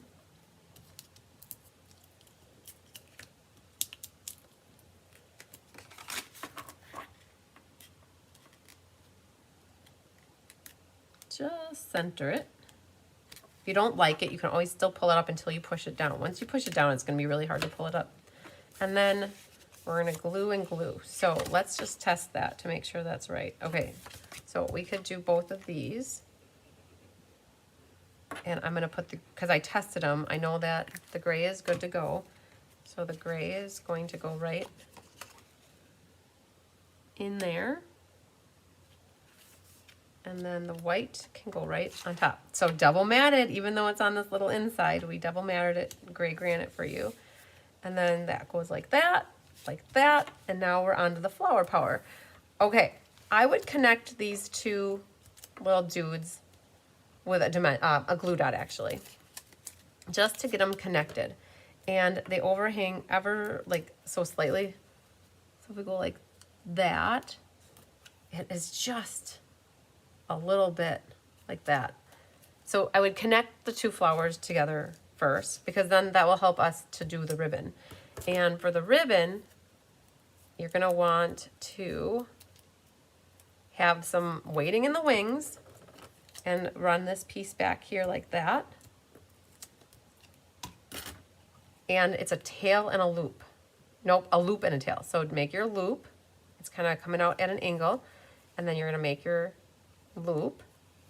I would definitely put this tear-in tape right through the middle again and then have it come out like that. And can cut your ribbon either that way or that way. I think this time I'm gonna go this way, like that. And then another tear-in tape right over the top. Okay, I think I'm gonna put tear-in tape along the bottom. Can never find the beginning of it. So the tear-in tape along the bottom and then dimensional at the top here. There's a lot of height already going on here, so I'm gonna leave that, but I think I'm gonna sneak a little dimensional right on that corner. And then the other thing, there's not a lot of support underneath this ribbon. So what I'm going to do is put a couple glue dots under there. If I wanted to, I could have ran some tear-in tape, but it's a little late now to do that. So I'm just gonna put a glue dot there, so that'll help to make that ribbon secure there. And we're gonna do one right there. So now when I put this down, it's going to help the ribbon stick. All right, so just finding the right spot for it. Right there, looks good to me. And then the little, this guy, got that going right there. Okay, so this is flat here, popped up over here and up here. This one, I'm gonna pop this up now. And what we're gonna do is grab a dimensional, cut it in half, and put, hi Jean Terwilliger, we're gonna put, let me look at it one more time. Figure out that one or that one. They both look really okay. So we're gonna cover that one. So I'm putting a half on one side and the other half there. And very soft and soothing is what these colors are to me. I got the little bit of their leaves here kind of hanging out the bottom. You gotta be careful that this doesn't go too far over. If it hangs over the edge, it's gonna get caught right there. So it needs to come back over and not be hanging off the edge of the soft succulent. Just like that. So now it'll be opening and opening. Okay, gem action. I do not have any of these bluey ones left. You guys, these pastel sequins were the perfect sequined or embellishment for with these cards. I got one, and then a 2, 3, a big guy down here. So I put it on the gray here. I think now this time I'm gonna put it right there, and then put it right on the ribbon there. Love the layout of this card. Thanks. Hi, Mary Schreiber. Oh, yes. Yeah, there we go. Very soft and soothing. Stella. You could Stella the ribbon, definitely. You could do all of this designer paper back here. I would not do this flower. I just was over the top of it, just hovering. It will make it bleed, and you'd lose the definition from stamping it. But you could do those ribbons. And then that would be it for this one. The layout is super cool. You know, any designer paper is so cool because you see it here, but then you also see the back of it there. Embossing this piece here gives it a little character. And then showcasing off another like 3x4. It was 2 7/8 by 3 7/8, but it's another piece of designer paper. You get to really see it.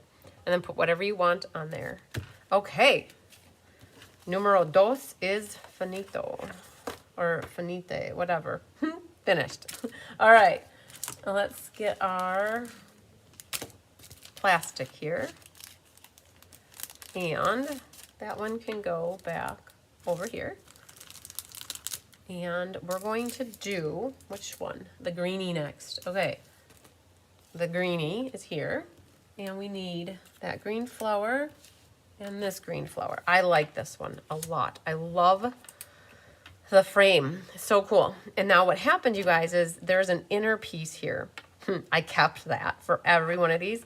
And we're going to design another card using that inner piece. And we already have it done. So let's look at this kit, what you guys have here. So you got your designer paper. You have a bluish flame. You've got the inner frame, and it looks like an outer frame, but it's actually your mat. Inside mat, inside mat. And you already stamped your sending the warm thing here. And let's fold this, burnish it.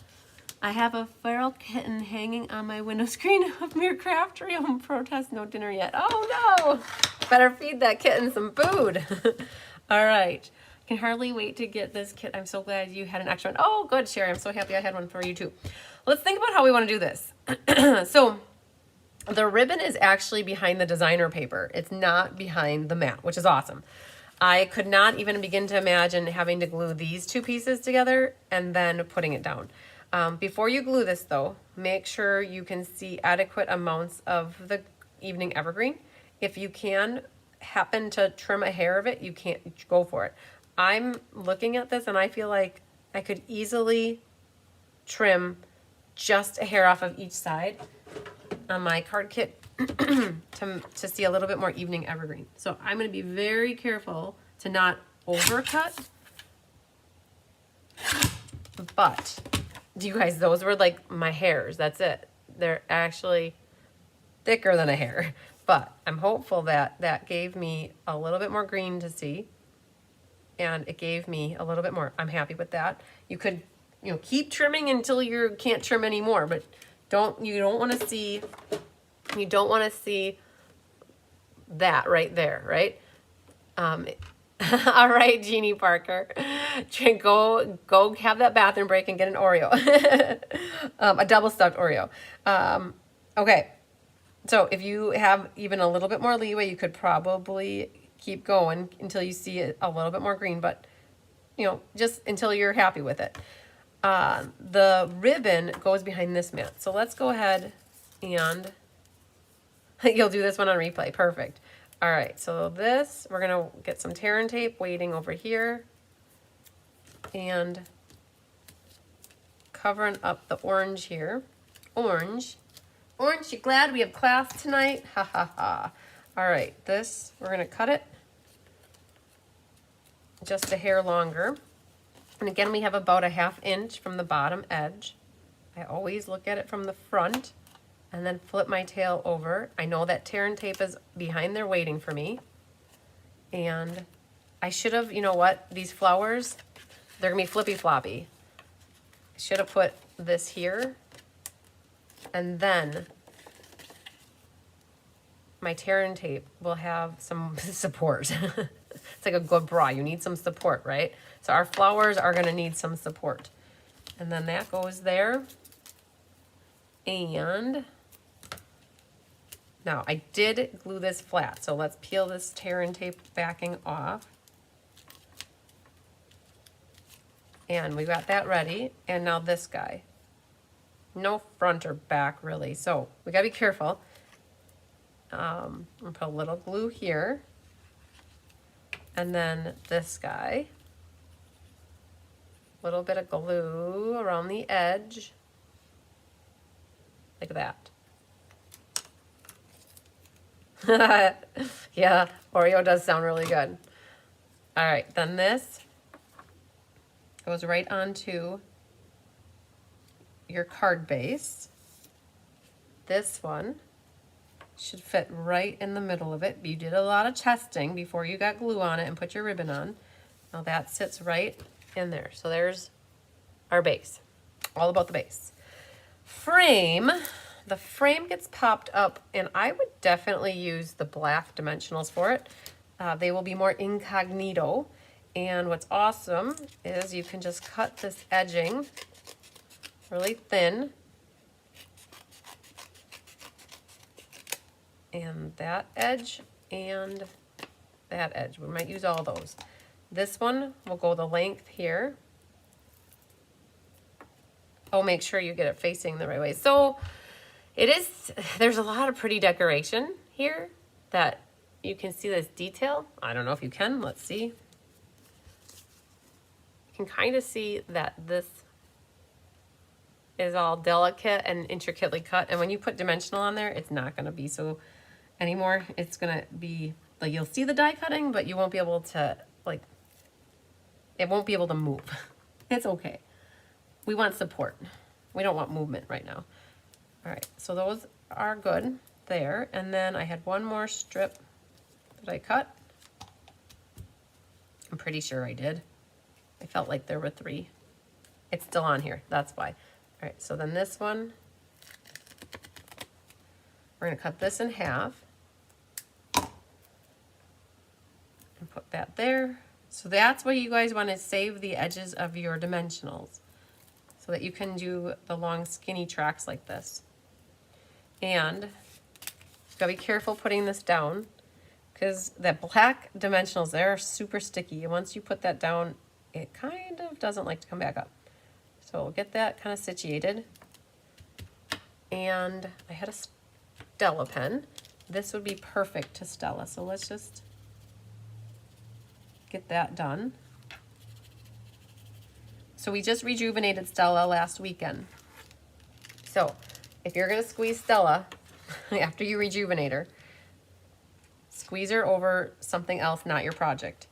In case she has a blowout session. That wouldn't be good if she does it on your project, right? Okay. All right, Stella's good here. We're gonna put a little Stella on the sides here and a little bit right there and there. Okay, so far so good. Let's connect our flowers like we did the last time. We're gonna use a glue dot. And I'm gonna put that glue dot, so that goes like that glue dot right on that one. And let's get this kind of sitting where he needs to go. And then we'll put that one down next to it. Okay, so we connected our 2 flowers, just like we did on the last card. Grab your tear and tape. 2 waiting in the wings and 1 on the back at a diagonal here. And we want to get the flame down first. It's a plant, it really is, but I call it a flame because it looks like a flame. So on the card that I made for the Tyler inspired swap, that little bit here for the fire, you guys, I actually use cedar bark, but this right here is the flame. It's a couple different sections of the flame, and it makes it look like a really cool fire. So that was my Tyler inspired card. All right, I think we need to actually have another one here because the flame covered up a lot. And we're gonna do a tail and a loop. So, but we'll do the loop first. Make a loop going up, and then we're going to put this behind here. And then let's grab another tear and tape. So we've got it ready. It's an aloe plant, yes. I knew it was a plant. I just keep calling it a flame. All right, and then this is going to work its way up just like that. And grab your scissors and let's trim it so that our tail goes like that. And now this piece of tear and tape goes right there. I will pick that off, and let's see here. I'm gonna dimensionalize everything, I think. So that can, hang on. Yep, looking on the back here. That can get some, this one here. There is definitely a lot of height going on here already. So I'm not gonna put a dimensional on the ribbon area, but I am gonna put a glue dot right. Let's see, good here. At the top of that ribbon. It might not stick, so let's just take and put it right there. Penny Powell, this is for you. Let's get rid of that. And then, so you guys can see the two-tone, right? There's a little bit of green frosting around the edges of the gray granite. And this is gonna set right on the inside of this frame. I'd say something like that. And then the sending warm rays your way. You're gonna wanna take these dimensionals, I'm gonna take 2 and cut them in half. If you have the mini ones, that works too. And I'm gonna put 2 here. Oh man, it went over the edge. Hang on, we gotta rearrange our wares here. Right there. And then grab the other 2 here. And put them next to each other. Ah, you're very welcome. And all right, then, oh, cool. So you guys, the succulent is super cool. If you do any color combination, figure out what color combination you want to use and just sponge the edges of them. Super cool. Succulents have that two-tone look to them. I'm gonna put a little bit of liquid glue right there and there, because I believe that's where my label is gonna go. So sending goes across the top like that.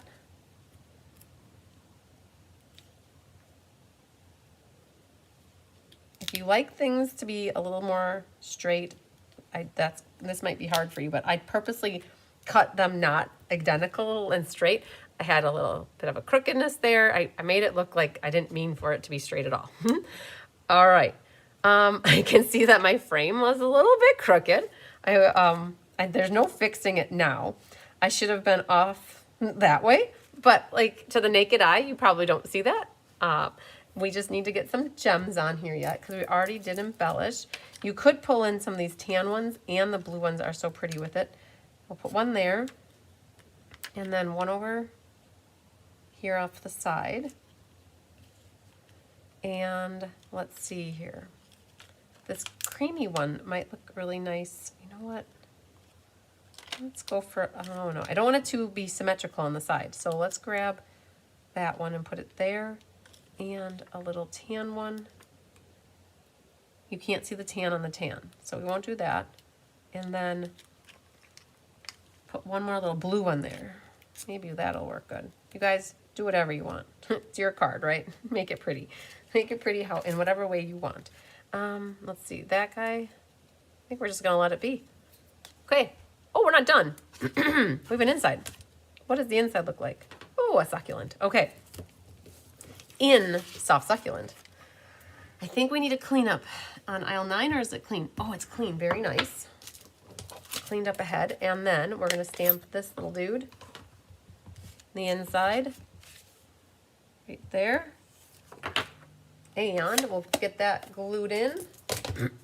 And let's see here. Let's just test it. Looks good. So I'm going to put glue on the backs of both of these. And put this one in first. If you guys feel inclined, you can always cut out stuff out of the middle of these mats. It might make it a little bit harder for writing, but you probably wouldn't notice it. And then this can go right on here. Could be a birthday card, any occasion, you guys. This is get well, thinking of you. It could be a retirement card and a birthday card, and it's pretty. I love me the soft succulent and evening evergreen together. They, you know, I don't know if you guys saw the new collection that's coming out, but I kind of get the feeling that soft succulent and evening evergreen were in it. So, all right. Gwen says it's a cute card. I like it. Okay, so there's card number 3, finito. Oh, wait. Did I just glue in? Oh, I must have had the other one glued in already. All right, no worries. Let's put this one back in here. Okay. This one is on this pile. All right. Apparently we saved my embossing one for last because I've been thinking about in my head, do I run upstairs and go get the heat embossing, or are you guys okay if I walk through the steps for the heat embossing and always finish it later in life? So this is the card, because we can do everything except for the last little bit here. We can even put almost all of it together. So give me a notice if you guys want me, you're good without doing the embossing, or if you want me to run and get it. I'll do with the majority rules. I know I've heat embossed with you guys in the past. What I could do is talk through it. What does the inside look like it has here? Oh, a little gray granite one. Okay, so we've got this guy. Good. All right, Cajun Craze with gray granite. Who would have ever thought that that was a great color combination? Just do the embossing later. Okay, that sounds good so far. I can handle that. Good recommendation.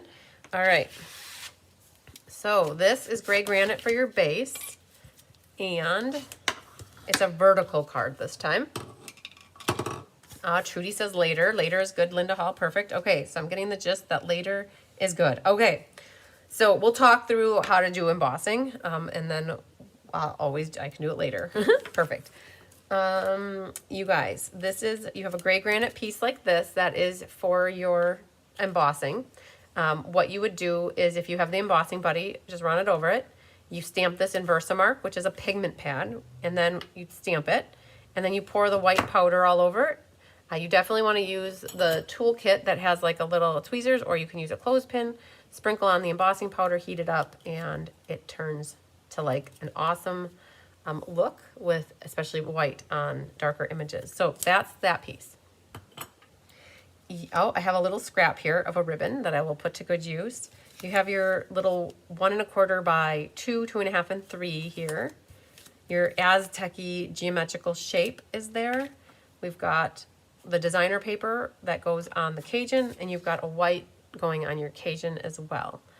All right. Angela said she stamped hers green. That works. Judy says we all know how to emboss. Well, if there is anybody out there that doesn't, you reach out to me and I will share a video with you that has embossing in it. No problem. All right.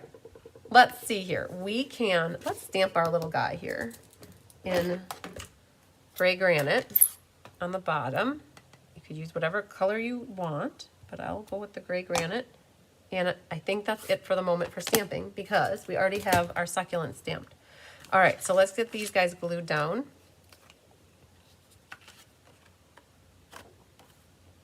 I just realized that it was the back piece of that. All right, so that gets glue in there. So this will go onto here. Your smile is pure magic. All right, then this one can go on here. And this we're gonna flip over and get our tear and tape ready. We're gonna put it more closer to the bottom. Have your two off to the side here. Hildy's trying to do some hearts, I like it. Flamin' hearts. Then cut the ribbon that you need. So it's a little bit longer than the mat is. Now let's pick those off. Again, from the front. Oh, here's another one. It would be beneficial to put a little bit of tear and tape along this bottom where the ribbon's gonna hit, just so it has something to secure itself to, that designer paper. Well, let's get this lined up. Put that right here. And then cover that up. And then these can pick off. And let's get these two pieces prepped. These will go onto the inside and the outside. So grab your adhesive of choice for gluing. And that one goes for the outside. You guys like that we used the natural ribbon versus pale papaya?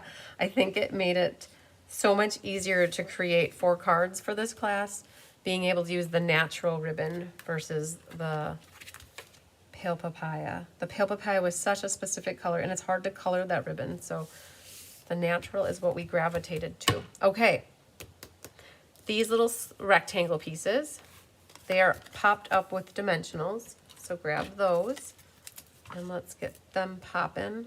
I don't know how many I want to do. I guess 3 it is. I'm going to go right through the middle here. Is there any way I could zoom out a little bit?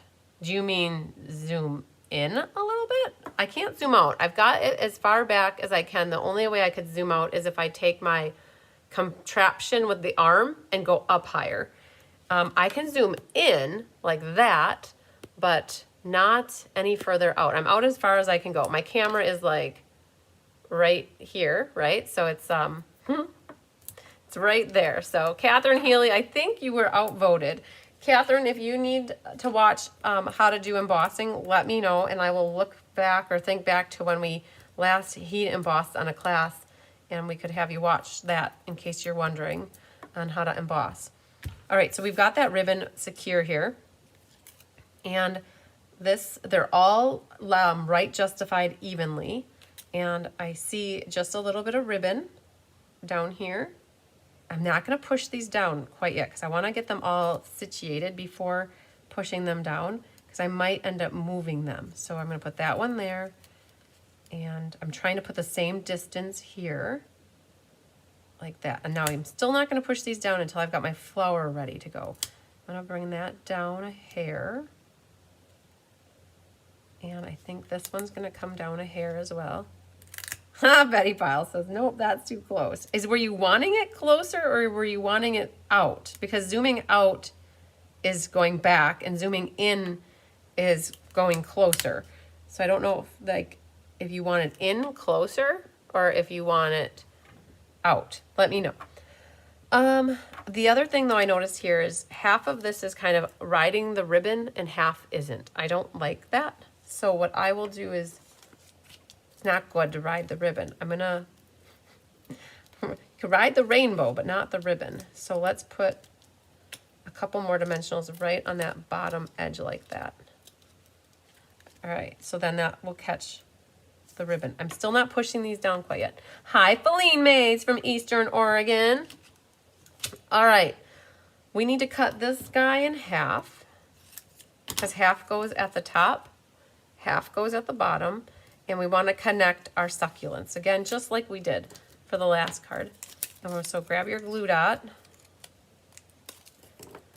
And the benefit that I have is I can just put this right here and then get this guy right here and see how they line up, just like that. So they connect like that.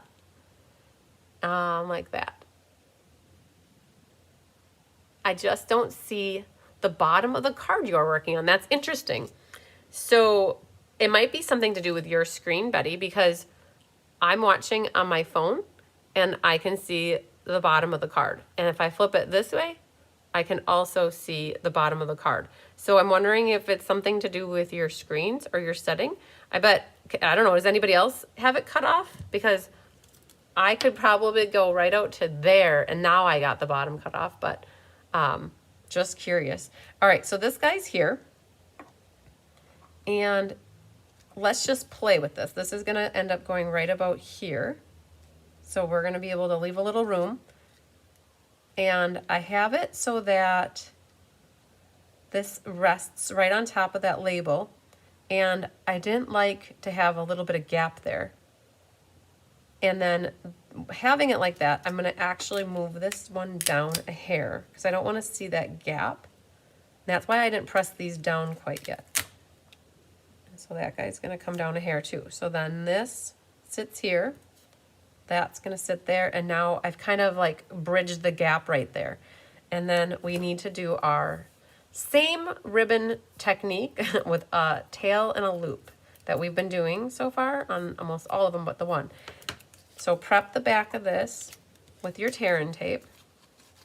Oh, Betty Pyle, I'm so happy that you're good now. See, things you learn as you go, right?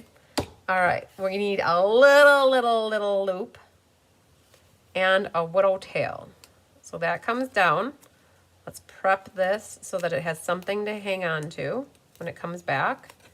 And we're gonna make a little tail and cut that a little short. And the other thing that I did with this one is I frayed the edges of it. So what is that? So this ribbon you can fray edges with. And what you do is you would just take a pick tool, and if you don't like that look, don't do it. But if you like it, then you can always trim them just a hair, and you've got like a nice, let's see here. You got a nice little rat's nest on the back end there. Okay. The popping up, oh, our little Aztecies. We need more tear-in tape. And that's coming out this bottom corner over here. And then this one comes out like right about there. And then we're gonna have one coming out up top here. So let's grab, oops, that all came off completely. And this is gonna sneak out just to add a little character up there. And then this all will get popped up. So let's grab the dimensionals and let's figure out where we're gonna put them. And we'll put one there and one over there, one there, and let's see if that's gonna work. That one's not gonna work there because it's gonna be overlapping the little gray strip. So let's try this first. We're just gonna pretend that this is embossed and it's already adhered down. I popped this up with dimensionals, and then this is going to sit right over the top of it like that. So I'll be able to sneak this back in later. All right. Okay. Stella, let's see if we can Stella this up here. That piece. The bottom edge will need it. You could do a little bit on your ribbon. If you really want to, you could do a lot of this whole background. You guys, my Stella pen is not overly glittery, so it's just putting a little fine dusting of glitter. Okay, then this, just remember this is gonna be underneath here. Pretend it's stamped. I'm gonna get that little corner. All right, then, so that'll be right like that. Oh, I love it. Oh man, you guys, I forgot to use my little schnibbins here. Oh, well, okay. Can't remember to do everything all the time. So, you guys, what I do is I fold the edge of the tape over, and then I will add these both here, and that'll be there for me when I want to use that in the future. Apparently not tonight, in the future. And back to some mixture of embellishments here. I've got these little red ones right in the middle, but you can't see them so well. So I wonder if doing a gray one, I feel like red stood out better. So let's put the red one back on there. So I got one there, and then one right in the middle of this area. Pauline Mays, your 99th episode. Until I come back home to submit for your 100th. Wow, 100 of them. That's awesome. Mary Gunn would be proud. All right, then this one's gonna go there. A little red one next to it. And I'm not gonna put that last little red one on. And then these two, I feel like that one doesn't belong there. It should be right there. And then got one over here. And what's in my hand? That guy can go right here. Okay. We're going to put one here when I'm done embossing. And it's kind of like, that's it for this one.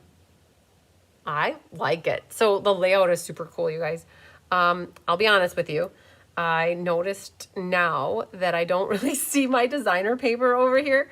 I should have it out just a little further, and I don't know if I'll be able to. Let me just see here. Like if you would have that over just a hair, you could potentially see it better. Let's just see if this is going to work. This is called card surgery. You don't have to necessarily be a professional to do this. It might help, but it's just a matter of hearing paper ripping and not letting it make you want to faint. It's not for the light-hearted here. So let's just see. Okay. Now, what we can do is I've ripped that. It's okay. What you could do if you guys really want to, and if you're determined like I am, you take your scissors and you snip the dimensionals and you start over. And we're going to put dimensionals right next to those. And it's okay. It's okay. You're not going to even see. And put this back down, but move it over ever so slightly so that you see it. Don't worry about the right side, because I noticed that flower is going to cover up a lot of that. Okay, because this is going to go right back on here. Oh, yeah, see, now you see it. Okay, now you see it, now you don't. All right. We lost a lot of stick with this activity, and that's not good. So what we'll do is we're going to help it out and add a little bit of a glue dot to each one of those dimensionals to help them get sticky again. And we're going to do it to this other one too. Breathe on it to reheat the adhesive. Oh yeah, you definitely could. Definitely could breathe on it to adhere. Okay, I got it though.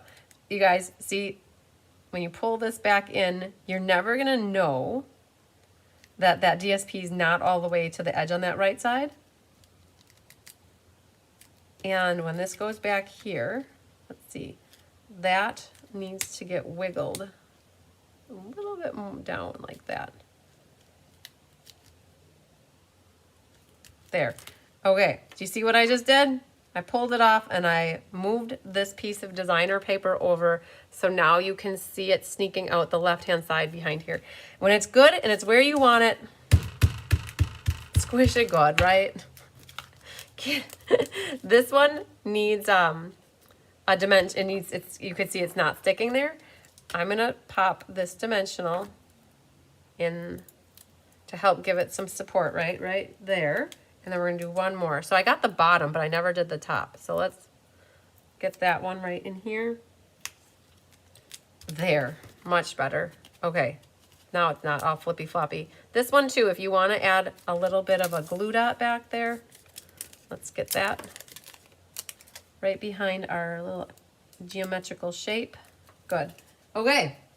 I think we're okay now. I think we're alone now. There doesn't seem to be anyone around. Okay. There it is. I'm going to get that embossed. We got it back. Life is good. Yay. Happy dance. Happy days. Okay. Whew. We made that one. We worked for that one. Let me tell you that. All right. So that is done. Let's put you away. Thanks, Cindy Rentry. Great surgery job. You know what? We're all card surgeons. Kathy Jackson taught me that. We officially get degrees in card surgery. Card surgeries. All right. Let's put that back. Thank you, Judy Immel, for letting me embellish to my heart's content with those awesome, amazing pastel gems. Let's bring all the cards in, even though this one isn't finito or completely finished.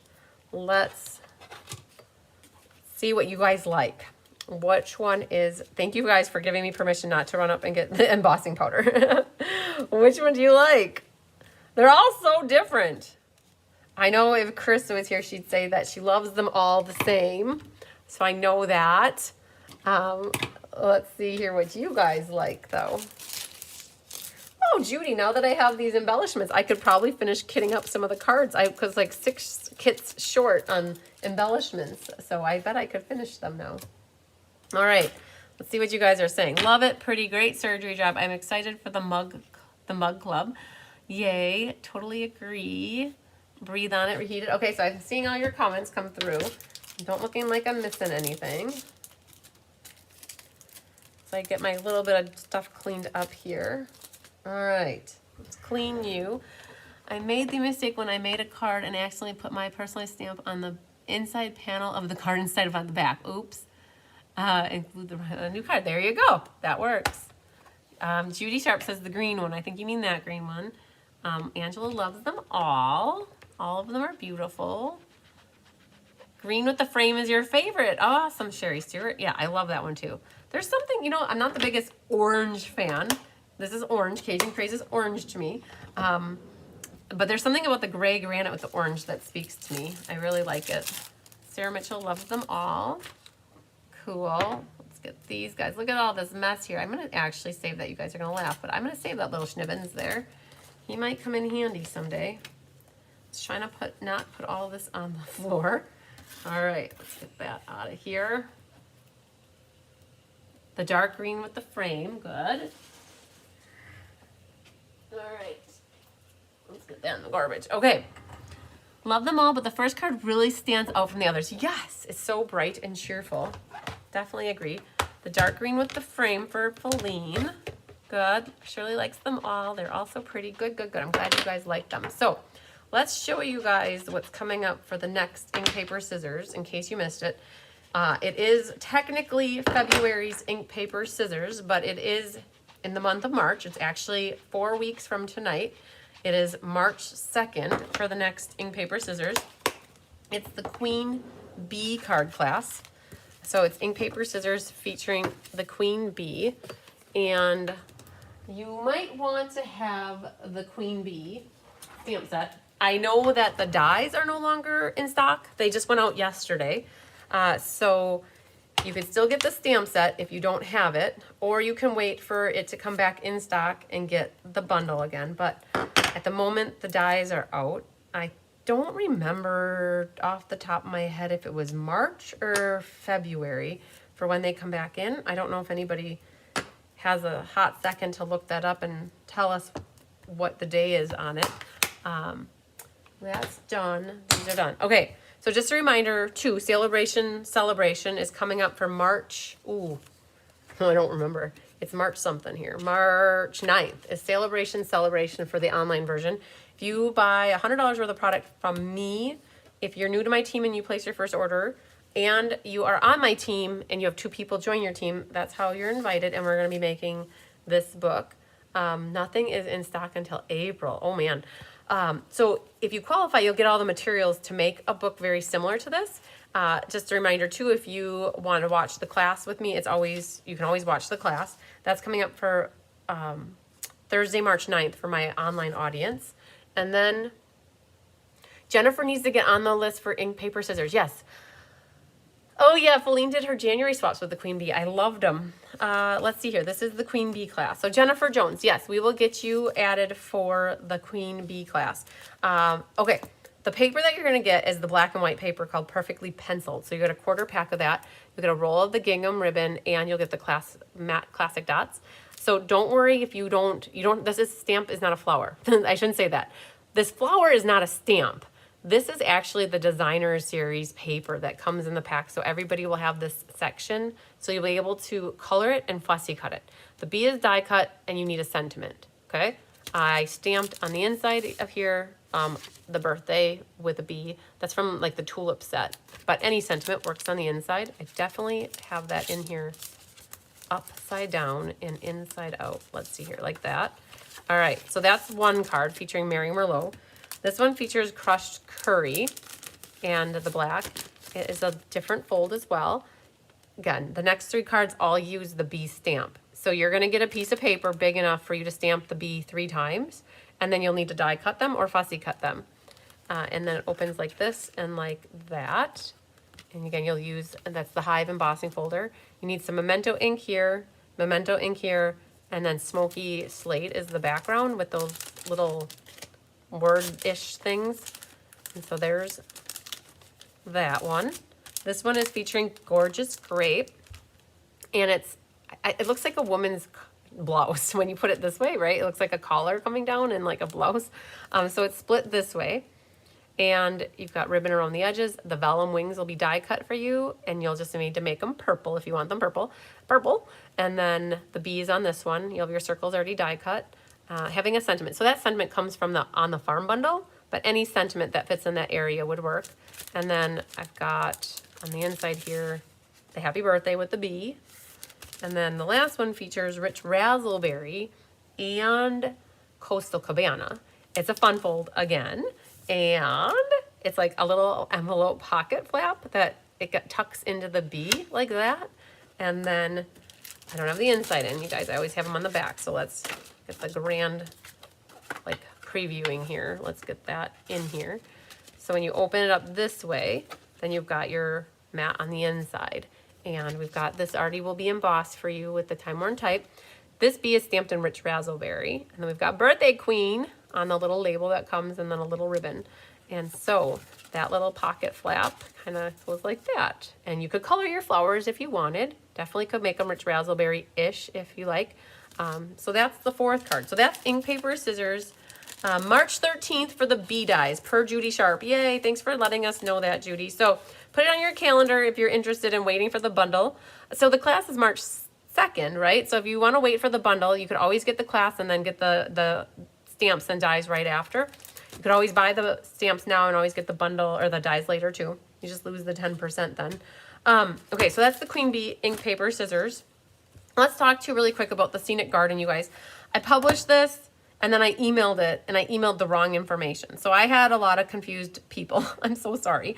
I take templates. If you guys don't know this, I don't write everything from scratch. So I was down by my aunt this past weekend, and she's like, do you write everything up every time? I'm like, are you kidding me? Penny Powell wants ink, paper, scissors. Yes. No, I use templates. I use the last template from a similar class, and I have to just do a very good job, the best I can, at catching everything. And so what I had done for Scenic Garden, it was different than any other class. I'd never done a class like this, and different options for getting this class. And so what I did is I took the Soft Seedlings class and started that as my basis, and then I never changed anything after I created the event on my events calendar, and then when it came to email, I never updated the body part of it. And so it created a lot of confusion. I am so sorry. I had people trying to sign up for it with orders. I'm like, no, not yet. It's not working that way. So this is a special class that I have that is going to happen after Sale-a-bration.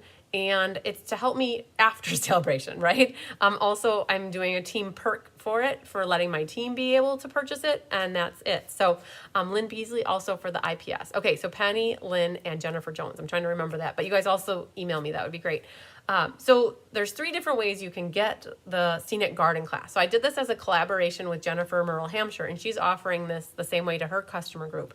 So there's 3 different options. They're all now correctly put in the email. I resent the email late last night after about 3 people reached out to me and said, you got that wrong. And the first clue to everybody was it said register by 9/27. And that was accurate for the Soft Seedlings class, which was October 4th. So if you are a hostess with me and you do a $300 order and you earn the Scenic Garden stamp set, then you'll get the class for free. So what does that mean? Placing an order with me for $300. If you use the host code, you get the host rewards. If you don't use the host code and you want to pick out free classes with me, you could do that as well. So there's 2 different avenues for that. But regardless, if you do a $300 workshop and stamping up, Well, basically, you guys would have to, whoever does the $300 order, and if you want to collect orders from your friends and your family, and so it's you doing 100, another friend doing 100, and another friend doing 100, and you do the workshop. What happens is when you get the box from Stampin' Up! With all the goodies in it, you will have the Scenic Garden stamp set in there. So actually, you can't use host code. That's how I have it written in there. So that's right. You don't use the host code because you get the host credit and you get the Scenic Garden stamp set. So then you get the class. That is the class you'll get from me for free. If you don't want the Scenic Garden stamp or the Scenic Garden class, you don't have to get it from me. You don't have to. You can pick out a different class, right? And that's okay. Anytime you place a over $150 order and you don't use the host code, I still give a free class, one free class. Okay. So that's option one. Option two is between March 1st and March 8th. If you place a $50 order using my host code, then you'll get the stamp set and the class from me. So yes, it's after sale-a-bration. Yes, you don't get a sale-a-bration item, but on March 1st through the 8th, you would get the Scenic Garden stamp set from me, right? So you may not be putting in a $300 order yourself or through a different demonstrator, and this is a way for you to get the stamp set, right? So this is your sale-a-bration item. I'm giving it to you as a perk, and you're gonna get 4 card kits and an eighth of a pack of the designer paper. You'll get the 6x6 sheets. I'm giving you full the eighth pack. And then you'll use your own, it'll kind of be like an ink, paper, scissors where you're gonna need to cut your own designer series paper. So that's option two. How does option two work though? Feline Perfect, Scenic Garden, I don't know if you are or not, but we can definitely get you on the list. I'm taking registrations right now for the Scenic Garden card class. I will tell you right now, I have 10 people who have already registered, but some of them are my team. And so those on my team have the option to pay for the class versus placing an order. And I'm doing that as a team perk. So I've had a couple people reach out to me. All right, Bonnie, Kemen, perfect. We'll make sure to get you on there. Also follow up with a note. I've had like a few people that said, can I buy the class? Well, no, not if you're not on my team. I am doing it as a team perk to like, yay, my team. I'm trying to give them something special. I'm giving them the availability of purchasing the class for me because I look at it as a bunch of people on my team are placing their own $300 orders with themselves, and then they'll be having the stamp set, and then now they can have the card kits for $18. So if you're on my team, you can get the cards either porch pickup or mailed, so that's perfect. So those are the 3 ways. Being a hostess with me during sale-a-bration, placing an order between March 1st and the 8th, but you got to get up on the list. So like the 10 people that are already registered, they haven't placed their orders yet, right? Because I'm not taking any orders until March 1st for it. But you can get signed up, and I'm going to have X number of stamp sets. I don't know if it's 10 or if it's 15 or if it's 20. I have no idea. But I'm going to take people in the order that they registered with me to like up until the point where I don't have any stamp sets left. And hopefully I have enough stamp sets for everybody that needs a stamp set that places their order between March 1st and the 8th. If like you're the 30th person to sign up and let's say I only have 29 stamp sets, then unfortunately the 30th person wouldn't get the stamp set, but I may or may not give them the option of purchasing it. So like the class, right? Because it's not my fault that I didn't have enough stamp sets, and it's not their fault that I didn't have enough stamp sets. It's just how the cookie crumbles, right? So I will cross that bridge when I get there. But if you think you want to sign up and get the class for free with a $50 order on March 1st through the 8th, then definitely reach out to me. Jeannie Parker, I'm not sure if you're in. You're going to have to let me know if you want Scenic Garden. We haven't done any of your March stuff yet, Jeannie, okay? So we'll definitely go through March stuff in the near future. So I hope that helped to clear everything up for the Scenic Garden class. You guys, I didn't mean it to cause any confusion or I feel bad I just didn't. I was in Florida on vacation when I started that email, and it got scheduled before I updated the bottom information. So that is exactly how that happened, and it was not intentional. But I think it's fixed now in terms of seeing the options. Facebook had it correct. My website had it correct. It was just the email that was not exactly correct. So that's the Scenic Garden class. Let's show you the cards, though. They feature the Scenic Garden stamp set. So all of these stamps got used between the cards. And then 2 of them use the focal images on the outsides. So we made it into a little book card here. It's got birthday wishes. And then we're going to do watercoloring, you guys. I'm going to grab my these water painters out, and we're going to this is like a technique class. No, Cindy, it's not just for discount shoppers.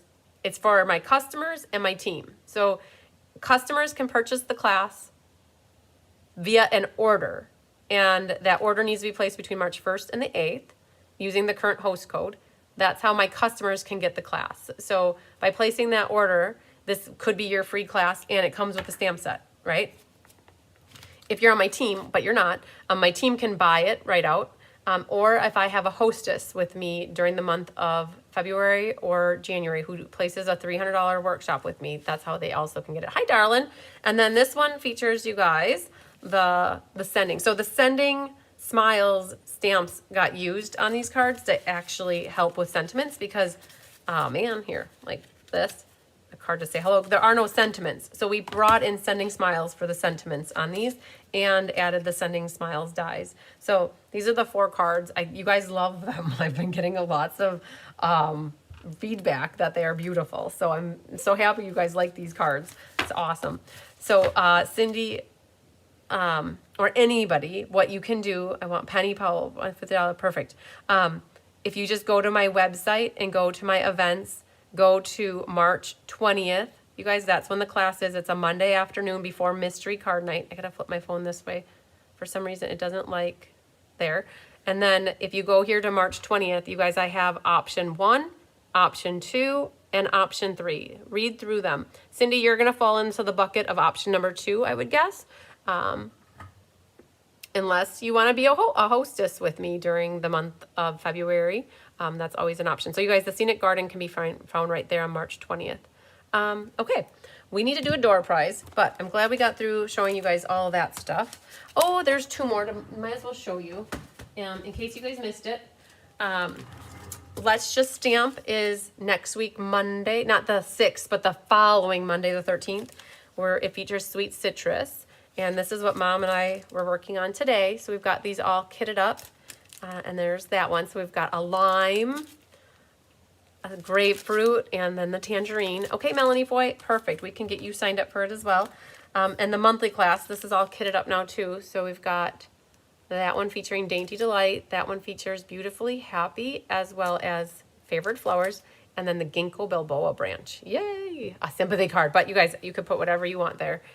So that's what we were working on today with Fancy Flora. So you guys, I've got spaces at all of these classes at the moment. We will be mailing tomorrow a lot. So, okay, let's pull this down here. And this one goes with Versamark, this guy right here. You guys, I love my purple binder. It's really helping me keep track of everything. All right, I feel so much more organized. So we have, so Ruth Nicholson, you had wanted, so Anna Zastro said if there were no kits left, she would take a second one. But Ruth, you told me you wanted this class. So Ruth, we're gonna make you, if you're still watching, we'll make you number 48. And then Anna already has one. She said, if you don't sell out, I'll take a second one. But if you can sell it, she said, sell it. All right. Oh, Angela Knudsen, I like the way you think. So Cindy Runtree, I don't know. I don't know if you're a demonstrator. So what Angela Knudsen is suggesting is that you sign up to be on my team, the Be Happy Stampers, and then you could buy the kits for $18. So Cindy, I can't remember off the top of my head if you're currently a demonstrator or if you were in the past and maybe you aren't anymore, or maybe you are, I don't know. But if you're not and you want to sign up and be on the team, yeah, anybody's more than welcome. Angela, I like the way you think. That's awesome. You guys, everybody's always welcome to join my team, the Be Happy Stampers. If you want to join and you don't already have somebody that you work with, I welcome everybody to the team. So yay, that is a good idea. All right, and that's for anybody too. If you are going to sign up in February and you want to get the Scenic Garden class and pay $18 or $24 with it shipped, I can register for you the class that way too. Yeah, either way works. That's just putting it out there. You're not a demonstrator. Okay, I didn't know if somebody that you knew was and that you worked with them, but But that's always an option, Cindy. And Angela put it out there. I love it. Okay, so we have 48 that we're going to do for the random number generator, you guys. So I'm going to get that prepped and ready, and we'll flip the phone down so you guys can see it going here. All right, 48. And we're going to flip down. I'm going to hit the word go, and it's going to tell me a number. And it is number, oh man, I can't hit go. Wait, it's got to hit generate. It's got to hit generate. Number 13. 13 is Janet Prue. Okay, Janet. All right, you are the lucky winner. I'm going to put a little X next to your name. All right, Janet Prue. This may have been one of your first classes with me too. So and so congratulations to Janet. Angela said is an amazing team with amazing Christine. You're so sweet, Angela. I love it. All right, we do awesome things in the Be Happy Stampers. We sure do. All right. We did the drawing. Congratulations to Janet Prue.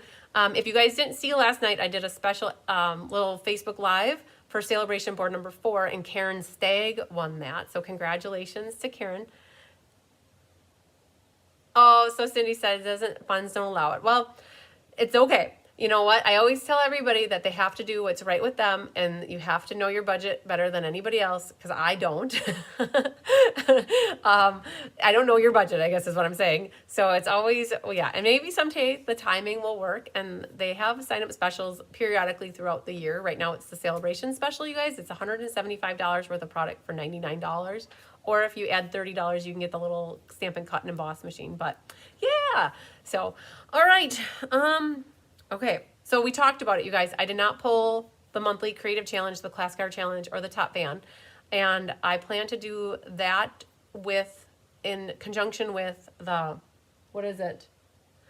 I'll see where we're at for Sale-a-bration board. Oh, the swap card showcase, and also the scavenger hunt. That's the word I'm looking for. So we're going to do scavenger hunt. So watching from the rehabilitation center, checked in today for a month of pre-rehabilitation prep for a double lung transplant. Donna, wow. Holy Moses, your next month is going to be a roller coaster of a lot of going on. Oh my gosh. So lots of love and hugs and prayers going your way, Donna, from all of us. Wow, a double lung transplant.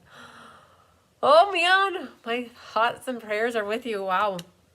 Keep us posted on how you're doing.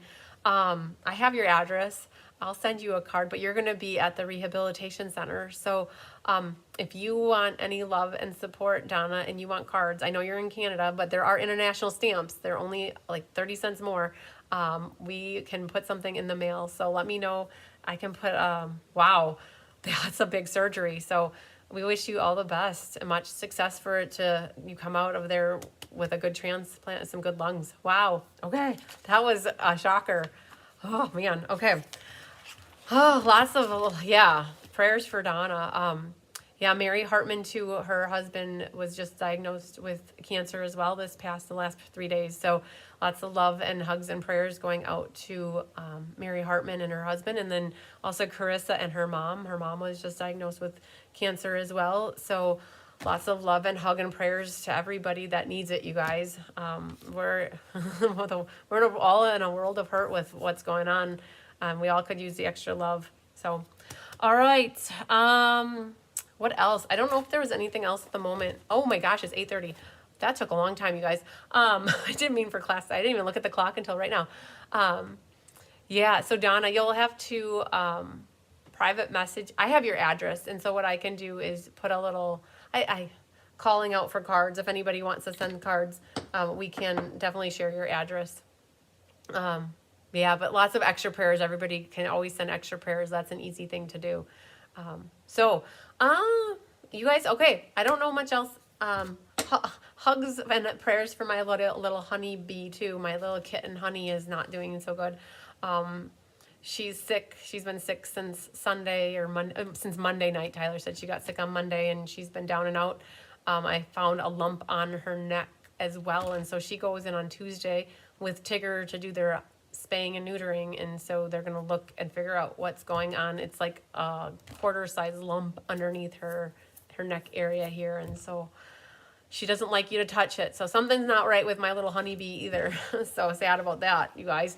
But so yeah, everybody could use some extra prayers and hugs. So yeah, so Donna, in the feed here, if you want to post your address, you're more than welcome to, because then when people are watching the replay, definitely can put a shout out. I know that you're in Canada, so just anybody that's going to send a card to Donna, make sure you get one of those international stamps to mail it.